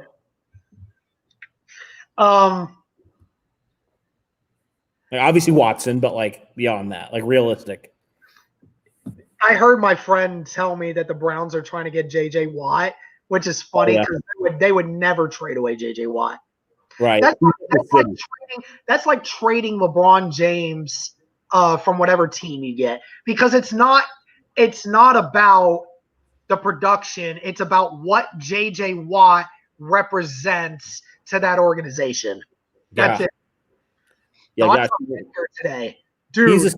He's essentially like JJ Watt's essentially like what Peyton Manning is to Indy. Like everybody loves him, you know. Yeah, he is your leading rock. He is the guy in the organization that holds things together. He's probably the only piece right now that is holding that team from going from really bad right now to like completely collapsing. Like the whole organization just drops at this point. He's that kind of person. Yeah. Brandon says Tunsil would be a guy he'd be interested in, but gosh, I don't know. Just with that contract though, the contract and the leverage he has, and not to mention what they already gave up for him. They gave up so much for him, they have to keep him. They have to. I mean, I don't think it's realistic to get him, but like if you had to pick anybody, I would take him probably. Yeah, probably. I mean, Costanzo's not going to stick around for very long, and you know, if you are going to get a left tackle, I mean, Laramie Tunsil certainly is a guy that's capable. Yeah, he's probably one of the best left tackles in the league right now, I would argue. Oh, yeah, he's a top 10 left tackle, no question. I mean, that's always good. Thoughts on Baker today? Dude, he started 0 for 5. He went 22 of 23 for the rest of the game. Wow. He missed one incompletion after that 0 and 5 start. Wow. Baker was on fire after that. He did well today, man. He did well today. Playing against the Bengals, I get it, but he did play well. He did play up to the standard. That's what you want from your quarterback. So that was a good performance, really good performance. You got to give credit where credit's due. Derek, hope you're good, brother. Jared, what's up, man? Appreciate you being in here. Not 100% yet, but getting there. Getting there a lot better than what I was just 8 days ago. So, I'm back at my parents', just kind of just recuperating, getting my energy and stuff back, but doing pretty good. I can't complain. I'm alive, still kicking, and I still have my health. So, I'll take my blessings when I get it. We all know the NFC least division is trash, but don't sleep on the winner in January. Just saying, still the only division where every team has a Super Bowl win. Giants got hot late and won the Super Bowl with a 9-7 record. Yeah, the only team from that division that I would say has a chance of beating a team is the Eagles. The only one. Yeah. Because the Eagles are different in the fact that the Eagles don't have a quit in them. They always have that second gear that no matter what happens, they seem to find a way to win. None of the rest of those teams have that. None of them. No. And I wouldn't even say that Washington's that far off, but Washington is so challenged offensively that I just don't know if they'd be able to keep up. Yeah, I definitely hear you there. Yeah, they actually have a quarterback, and that's what matters, Yeah, right. What's up, guys? What's up, Jared? Will Fuller would be good? Nah, wouldn't even want to take the chance on him, to be honest. Gosh, he'd be hurt half the time. Right. Derek, good to see you're doing well. Thank you, man. Appreciate it. Mr. Dick is in here again. Just got here. That Lions game was wild. Dude, I turned it to that stream just to see Matthew Stafford pull it off. I'm telling you, dude, if there's any quarterback that can pull off a win like that, that is definitely a Matt Stafford thing. Yeah. Matthew Stafford just does that. Oh, Mike McCarthy on no Cowboys I'm trying players. to see what's happened. Okay, so I want to get your take on this. I don't know if this is realistic. Yeah, hold on a second. Mike McCarthy. Yeah, it says Mike McCarthy on no Cowboys players. Oh, are you there? Oh, a little bit. Yeah. You're a little bit behind. Oh, okay. You good? Okay. Here, I'm going to just say this. Mike McCarthy on no Cowboys players getting in John Bostic's face after the dirty hit. Says we speak all the time about playing for one another, protecting one another. It was definitely not the response you would expect. And says days after players anonymously called out Mike McCarthy is now calling out his players. What is going on in Dallas right now, dude? What is going on? Gosh. Thank goodness we have like such a stable organization. Yeah, right. I mean, our locker room could never. I could never imagine. No, that'd be so foreign. I mean, we had a better locker room when Ryan Grigson was in there. I mean, that's the crazy part. We even had a better locker room then. Yeah, Have somehow. a good feeling about the D. Can we handle the Steelers? Gosh, can anybody handle the Steelers right now? Yeah, I know. Steelers offense has definitely – Chase Claypool has added a dimension to that team that we have not seen in a while. Yeah. Do y'all think Teray and or Pittman could be back for week 8? Pittman's supposed to be. Teray, we don't know yet. But I have a feeling they're going to take it easy with Teray. Like, I feel like he's probably not going to be back this coming week, but maybe the week after. Yeah. You can start practicing this week. Doesn't mean he's going to play. He's still got to get up to speed, you know? Yeah, right. Oh, snap. They're saying Mike McCarthy's calling out his players. Yeah, he's calling them out right now, guys. That organization, they're in a dumpster fire right now. I don't know what's going on in Dallas. You got players that are calling out coaches for not knowing how to do their jobs, and now you got coaches for calling out players for not giving effort and not protecting their own guys. Wow. It sucks to be a Cowboys fan right now. I'm just saying that. Hell yeah, man. Missing Colts football today, wanting to get a new jersey, but I don't know who I'm going to get. Get Leonard or get Nelson. It's always that's a bona fide one because you know those two are sticking around. You know those two are sticking around. I'm going to be Uncle Sam for Halloween this year. Hey, that's a good one.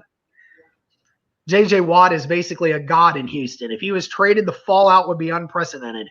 Exactly. That's what we were saying earlier. We totally agree. You don't trade the guy that resembles Houston. You don't. Man, wrong windpipe. I hate that when that happens. Oh, man. No, wrong windpipe there. Just drink through it, man. Yeah, get through it. Oh, man, Titans lost closer to first. Yep, absolutely. Thank you again to the 46 people that are watching. Yes. We're kind of hanging out, just talking football. What do you guys think about AB going to Tampa? We kind of already talked about that earlier, said that we don't like it. It's just from a personal standpoint and me from a personal standpoint, I hate it. But Ebron's going to be fired up for that game. Yeah, he's going to be so fired up, he's going to drop all his passes. That's what he does. Pittman was out golfing the other day. I'm sure he'll be back after the bye. Yeah, I mean, it's kind of funny. I kind of was that engagement photo that he had. I was like, oh, he's kneeling down. So it's like, that leg's probably pretty good at this point. Yeah. I'm thinking he's probably pretty good, honestly. Yeah. And you're right. If he's out golfing, walking around golfing, it doesn't really seem like that leg's hurting him too much. That's good. That's good. It's hopefully it stays that way. Because you obviously want Pittman back. I know this is a little off topic. What is your guys' opinion on Madden giving boosts to guys like Blackman, Rhodes, and Taylor? Blackman 69 up to a 75, Taylor from a 73 to 76, and Rhodes from a 74 to 76. Well, I mean, it's good that they're actually giving them some recognition, but even that's low. Yeah. That's low for Blackman, and I'd say with the way Rhodes is playing right now, that's actually really low for 76. Yeah. I feel like there's always disrespect for the Rhodes has been the third best corner in football this year. Like you're telling me 76? Come on, man. Yeah, I don't trust Madden ratings. Like Madden ratings suck. You never trust Madden ratings. They're just there for entertainment. They really don't understand how players actually are. Right. Exactly. Stephen A. Smith going to be having a field day on the Cowboys tomorrow. Oh, hell yeah, you know it. You damn know it. I watched some of the Colts-Chiefs game from last year, and it makes me miss Teray. Yeah. And that's everybody's hoping. Like, if we can see if we can see Teray back, that's just another defensive lineman that we're going to add. Gosh, and like with the upgraded interior pressure, like good grief. That's even better because he's going to get he's going to not get double covered. Yeah. That's the great part. He's going to have one-on-one matchups all the time. Right. And with the defensive ends have already been playing really well. I mean, dude, I don't know how you feel about Danico Autry this year, but Danico Autry to me, like he's actually to me looked better in the run defense than he has in the passing and yeah. I think he's definitely more of a run defender right now than getting at the quarterback. That's why I want Teray back, because you need just more from your defensive ends getting after the quarterback consistently. Houston's been fine. I don't think he's been great. I don't think he's been like awful, but like he picked up where he was last year. I mean, not super consistent, but he does make plays.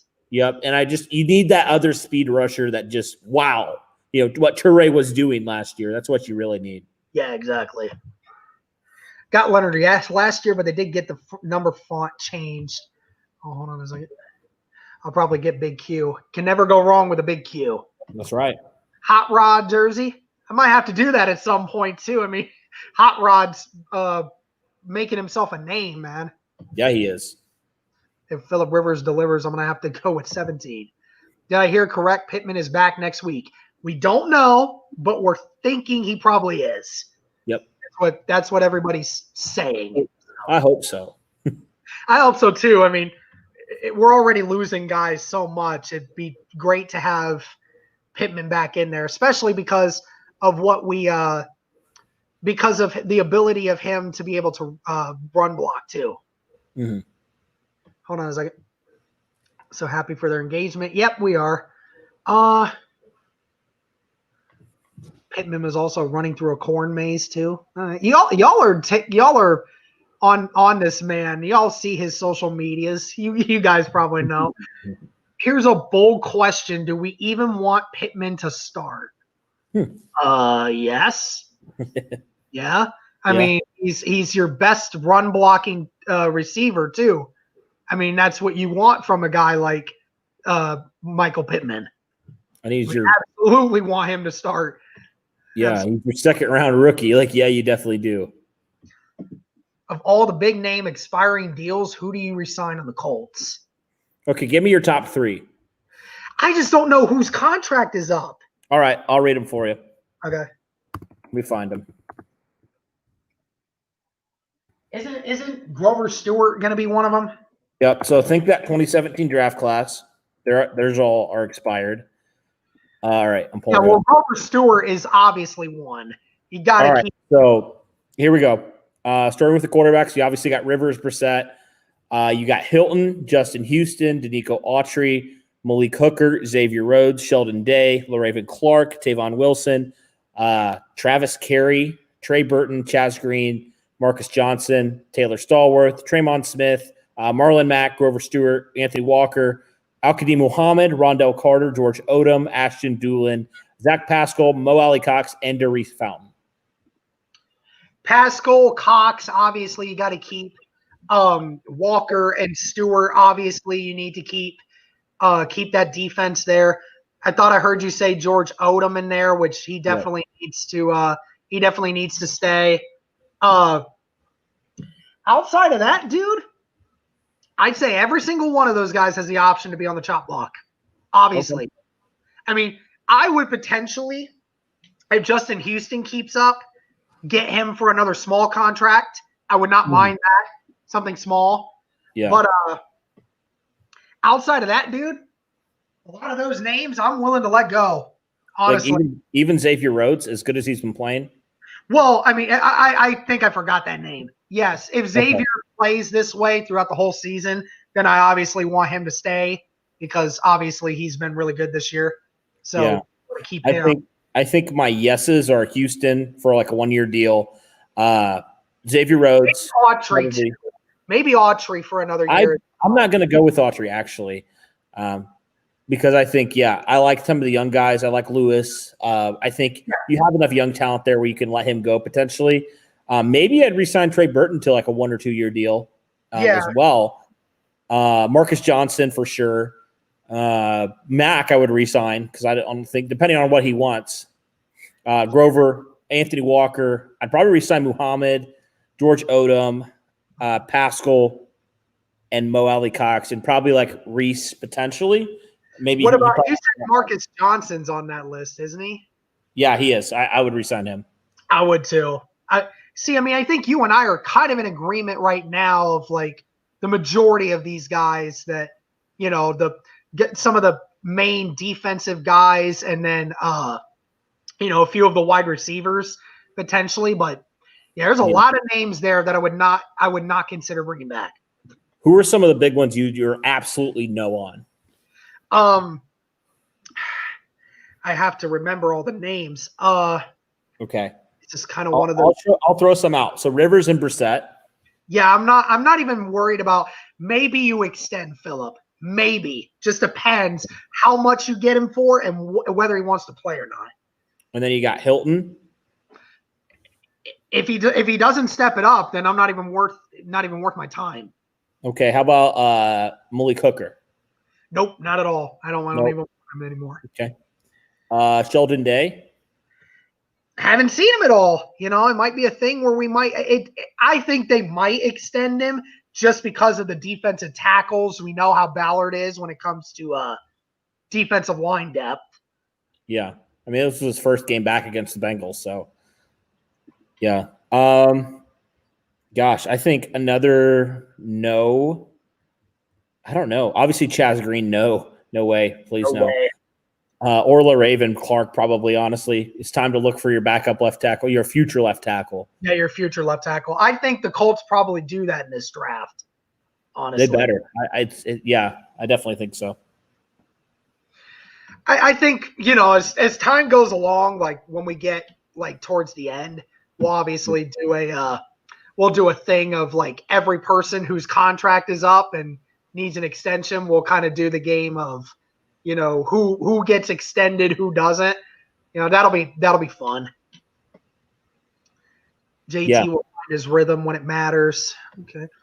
Anyone else think Leonard has underwhelmed when he's played?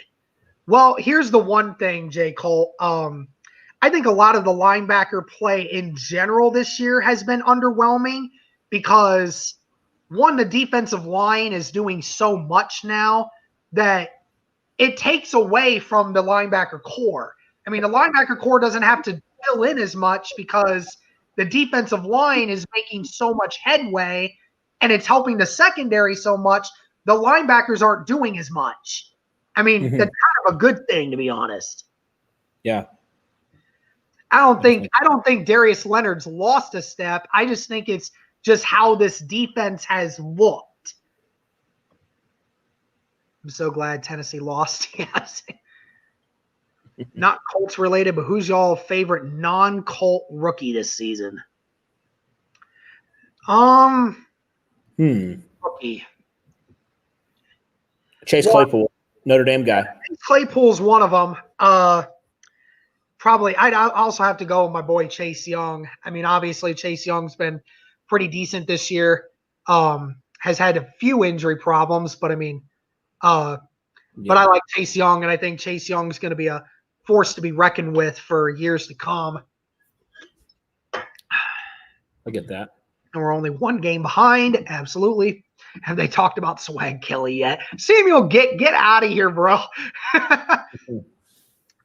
Stallworth is in a lot. Have we missed his importance? That is a name also, Cody, that I don't think would be an issue for the Colts to re-sign. I honestly think Stallworth has actually been a key hidden piece that we haven't really talked a lot about yet. Yeah. I honestly think he's done a pretty good job. I agree. I know it's impossible, but I would give Mekhi Becton as a long-term option at left tackle. Yeah. It's possible. I mean, with the Jets, anything's possible. Okay, but you're right. There's probably no way in hell you would get rid of Mekhi because whatever quarterback the Jets are going to go with next year, I mean, Mekhi's the saving grace. So Yeah. Speaking of that, I heard the Jets might try to trade Quinnen Williams. Would you be on board for that? I mean, I don't know. Yeah, I would. Absolutely. Really? I'd be willing to give up a third rounder for him. Absolutely. Quinnen Williams is young.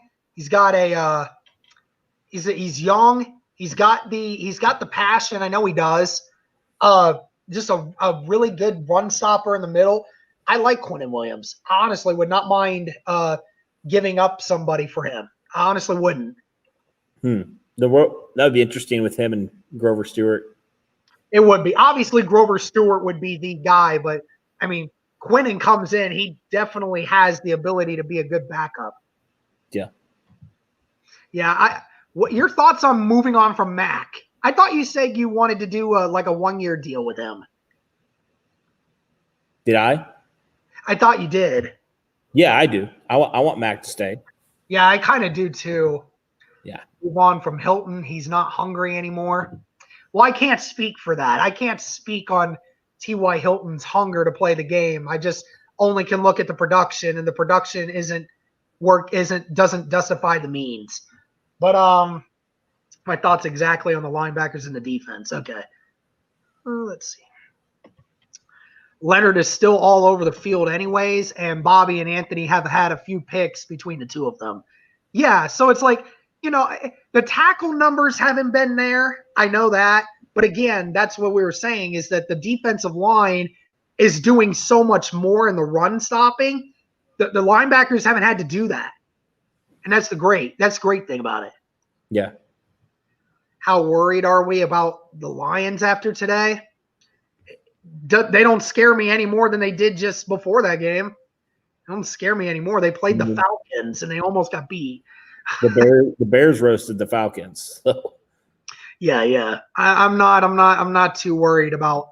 I mean, obviously, Detroit has a really good monster of a weapon in Kenny Golladay. That's gonna be something you have to take into account. They can score, but I mean, I still think the Colts have a really good chance at it. Stallworth has had a few good ass plays. Yeah, he's had a couple of them. He's been doing pretty well. Have you guys talked about the logic of a potential Sam Darnold trade? We have to do a video on that. We have to do a video on that this week. Which I know you recorded one, but I don't know how out of date it is anymore. Yeah, right. Yeah, I'm gonna have to I'll have to do that now because that actually could legit be something. Yeah, before the trade deadline. Yeah, for sure. Quinnen was just taking top 5 and probably take a first. Yeah, probably could get him for a second. The Jets are like fire sale right now. Yeah, they really are. So I would, maybe. I think Mack and Hilton could sign with friendly contracts. I think so too. Yeah. 1-year deal for Mack so he can show he can stay healthy. Kind of in that agreement too. I'm going to use the restroom real quick, Cody. You keep up with this if you can. Can you do that? Yeah. All right, I'll be back. Sounds good. All righty. I think our run game has missed Mac a lot. I agree. I definitely think, it definitely, you can tell. And, the offensive line hasn't been as good as it's been.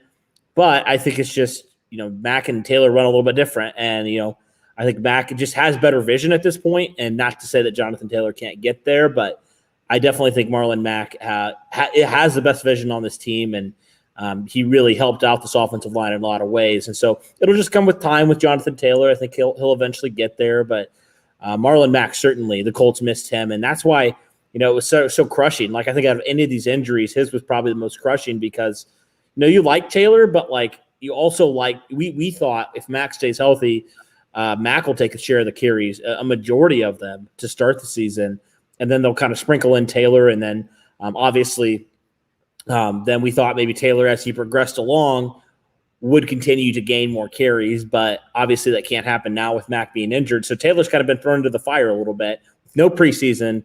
And I think he's performed well. But, yeah, you definitely missed that element with Mack in your offense for sure. I definitely agree. Jared said they drop into coverage a ton more because the D-line is so good. I mean, I think they finally can, They can, and obviously Leonard and Okereke are two of the best coverage linebackers in the league. So, yeah, I definitely agree with you there.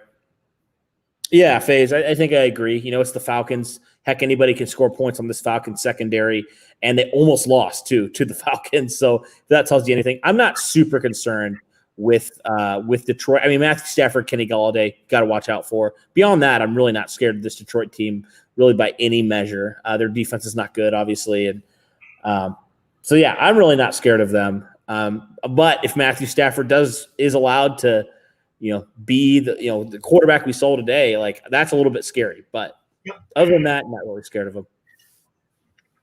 Yeah, you're right. Like it's just about getting pressure, and the Colts have to do a better job that week of getting pressure because you saw what Joe Burrow was able to do in that first half when he had time, and Matt Stafford will do the same damn thing. The Colts have to get better pressure, and please, Eberflus, dial up a few blitz packages, please. Dial up a few of them, please. I know you love the fact that your front four can get pressure, but man, we can't do that again this next week because that front four got no pressure in the first half, and we saw what happened. Okay, so I mean, just dial up a few Kenny Moore blitzes or Cary Willis blitzes, please. Get me something. They drop into coverage a ton more, it seems, because D-line is so good. Yeah, it's another reason the Colts are able to afford to send 7 people back because they can get pressure with 4. That's kind of what it is. I feel like part of T.Y.'s targets, when you throw him the ball, he catches it. He does have rust a few weeks, but I still feel like he's worth a prove-it contract. Well, I mean, we kind of know what he's capable of. We're just not seeing him get opportunities. And again, we're kind of stumped too as to why that is. I honestly have no idea. T.Y. had some bad luck during the Bengals game. I don't know. I didn't watch the first half, so I couldn't tell you. Yeah, he had some questionable. He got held clearly on one of the plays. Yeah, there were some dumb things. That one, he clearly got held. Yeah. A few defensive holds that aren't called and penalties on us bringing his play back. Yeah, right. Taylor hasn't quite figured out our O-line yet. Yeah, I mean, it's still a work in progress. And I think that's kind of why you and I are both on the concept of we want Mac back, because Mac understands the offensive line and he's so patient and he knows how to run behind it. I think that if Mac was still playing right now, this offensive line and this rushing attack would be so much better. Yeah, and I think because I talked about it when you were in the bathroom, but like we talked about it, we saw Mac taking a large share of the carries if he was healthy throughout the beginning of the season, especially. Yeah. We saw Taylor getting some snaps. We didn't anticipate Taylor getting all the snaps essentially, and being the lead back right away. And it's kind of like we're comparing. Marlon Mack's been in the league a couple of years. He's had a couple of years to develop his vision and be more patient. Jonathan Taylor's had 6 games to do that, and no preseason. No preseason. Yeah, and no preseason. So I'm willing to be patient with him, Yeah, exactly. That was something that Mac kind of struggled with, honestly, in his rookie season, was just patience. And he developed it, obviously, with Tom Rathman. And so if Rathman can do that with Mac, and I really think he can do that in Taylor. And I think he's starting to see that a little bit more. He's starting to be a little bit more patient. He's starting to see the holes a little bit better. He's just going to come with time. And I'm willing to be patient because, obviously, Taylor is the more talented prospect. Exactly. They say Carlos Dunlap, trying everything to get out of Cincinnati. Would you pursue him?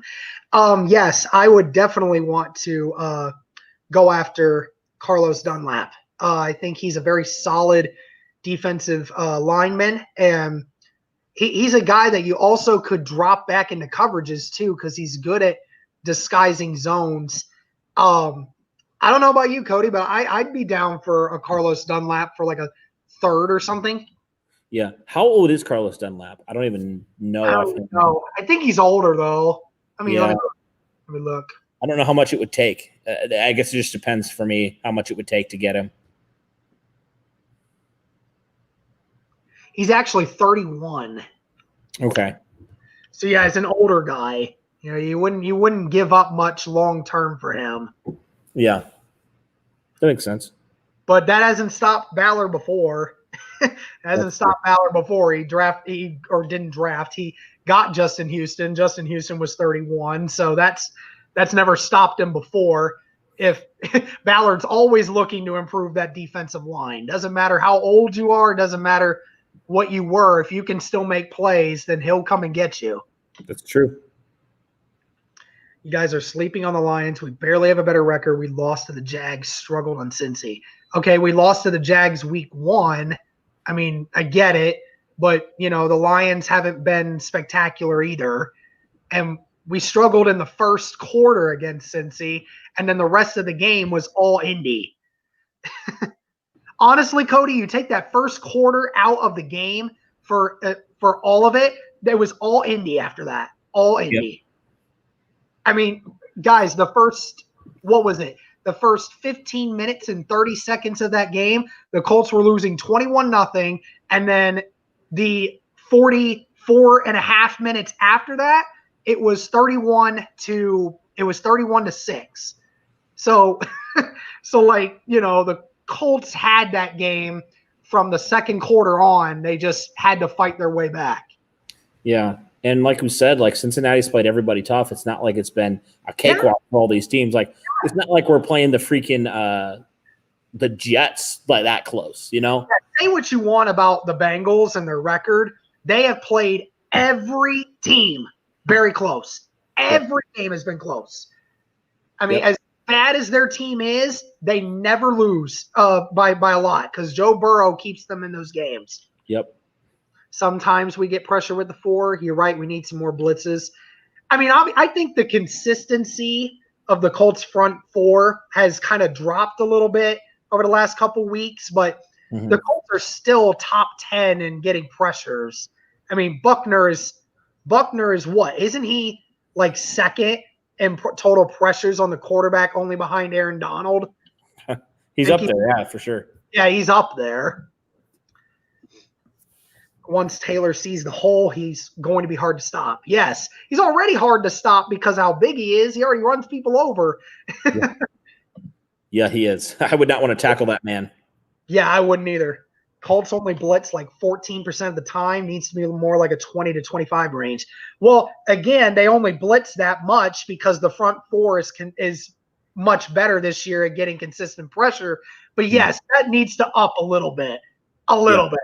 I would love to hit the like button, everybody. Transition.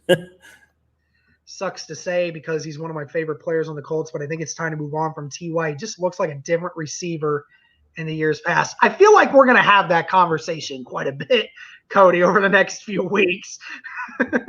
Yeah, I definitely agree. We need to use Mo Alley Cox more in the passing game moving forward. Yeah, absolutely, Nicholas. I agree. I don't know why.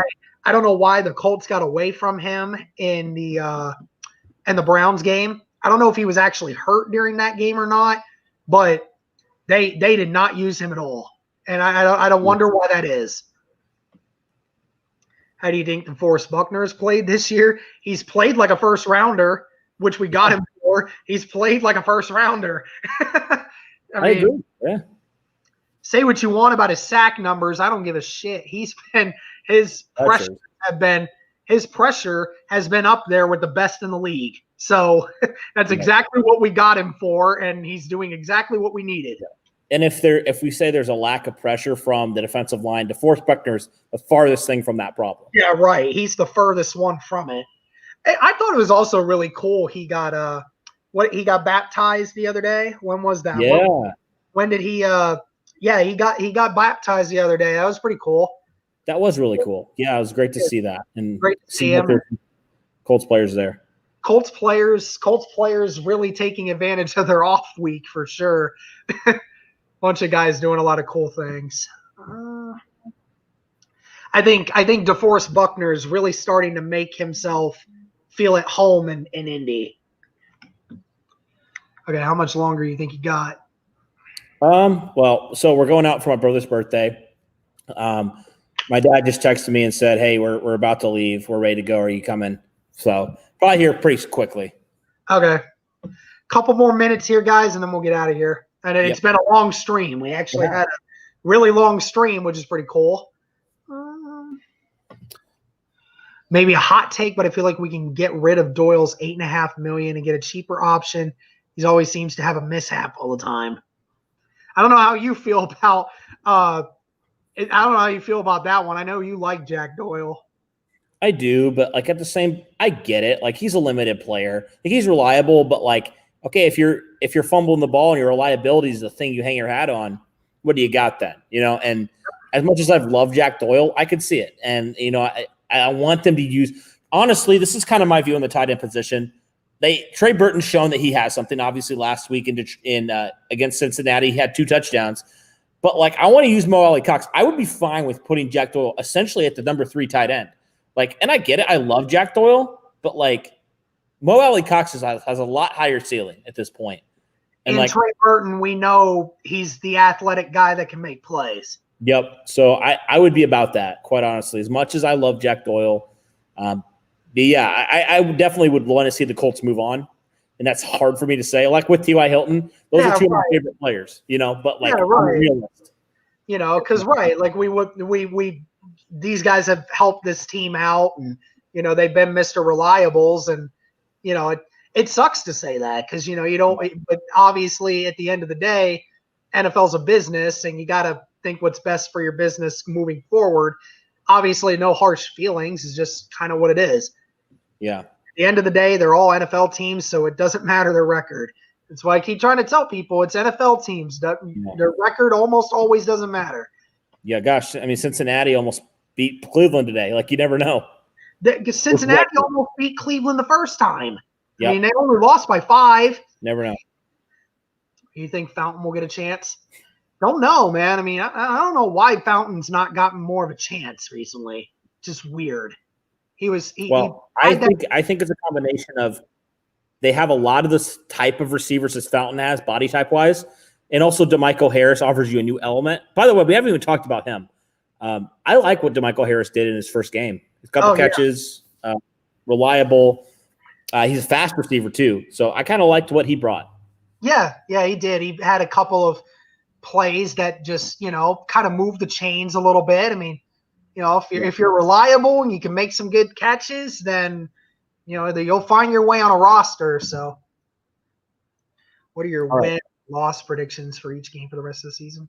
This will be our last one. How about that? And then we can I have the schedule up here, so I'll just pull it up. All right, so obviously Detroit. What do you say for Detroit? You say a win? I say a win. Say a win. All right, so we say 5-2 at that point. Okay. Baltimore at Indy. So it's at Lucas Oil. I think we lose. I actually think we win. That's my bold prediction. Okay. It's crazy that might sound. So what? You keep a track of your record here. I'll keep track of mine. 5-3. 6-2. Colts at Titans. I'm going to say a loss. I'll say loss for that one. Yeah. Okay. So you're what? 5-4. 5-4. Okay. I'm 6-3. Packers at Colts. Oh man, I'm gonna go lose because really?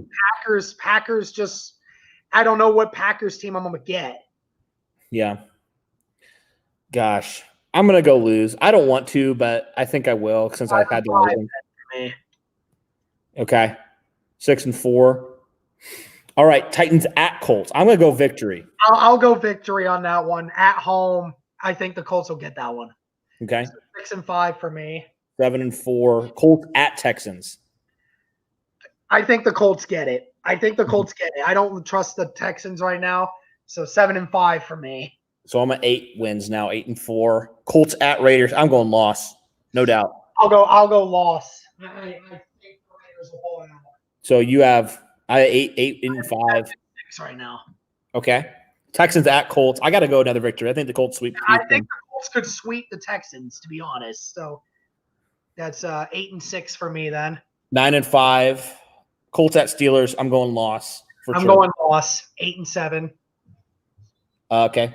So I got 9 wins right now and 6 losses. Then Jaguars at Colts. I'll have to win that. I'll have to win that.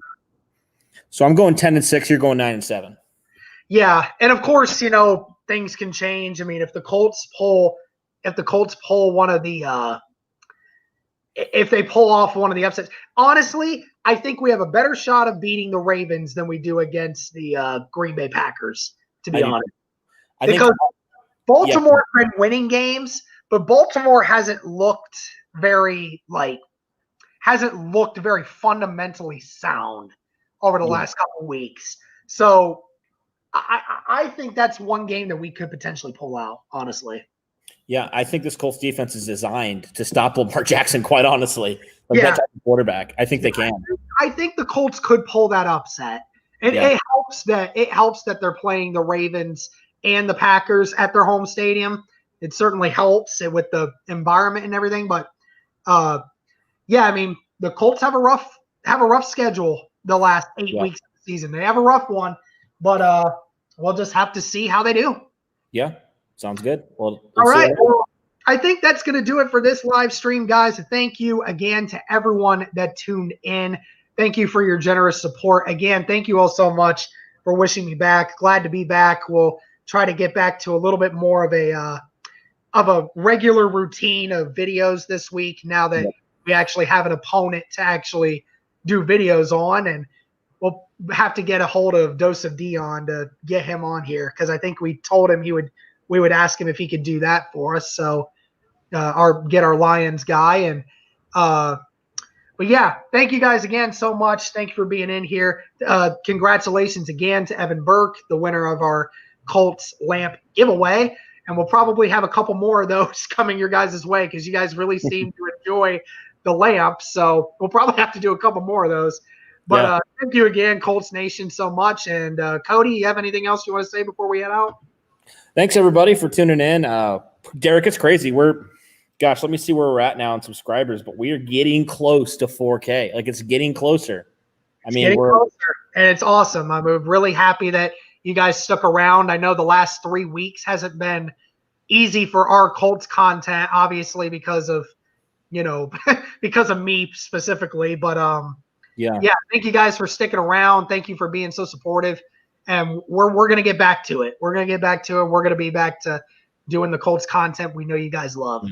Only 389 subscribers away. Crazy. Samuel Gick, one more time, more swag. Samuel Gick, you are something else, bro. All right, I think that's gonna do it. Thank you guys so much, and as always, go Colts.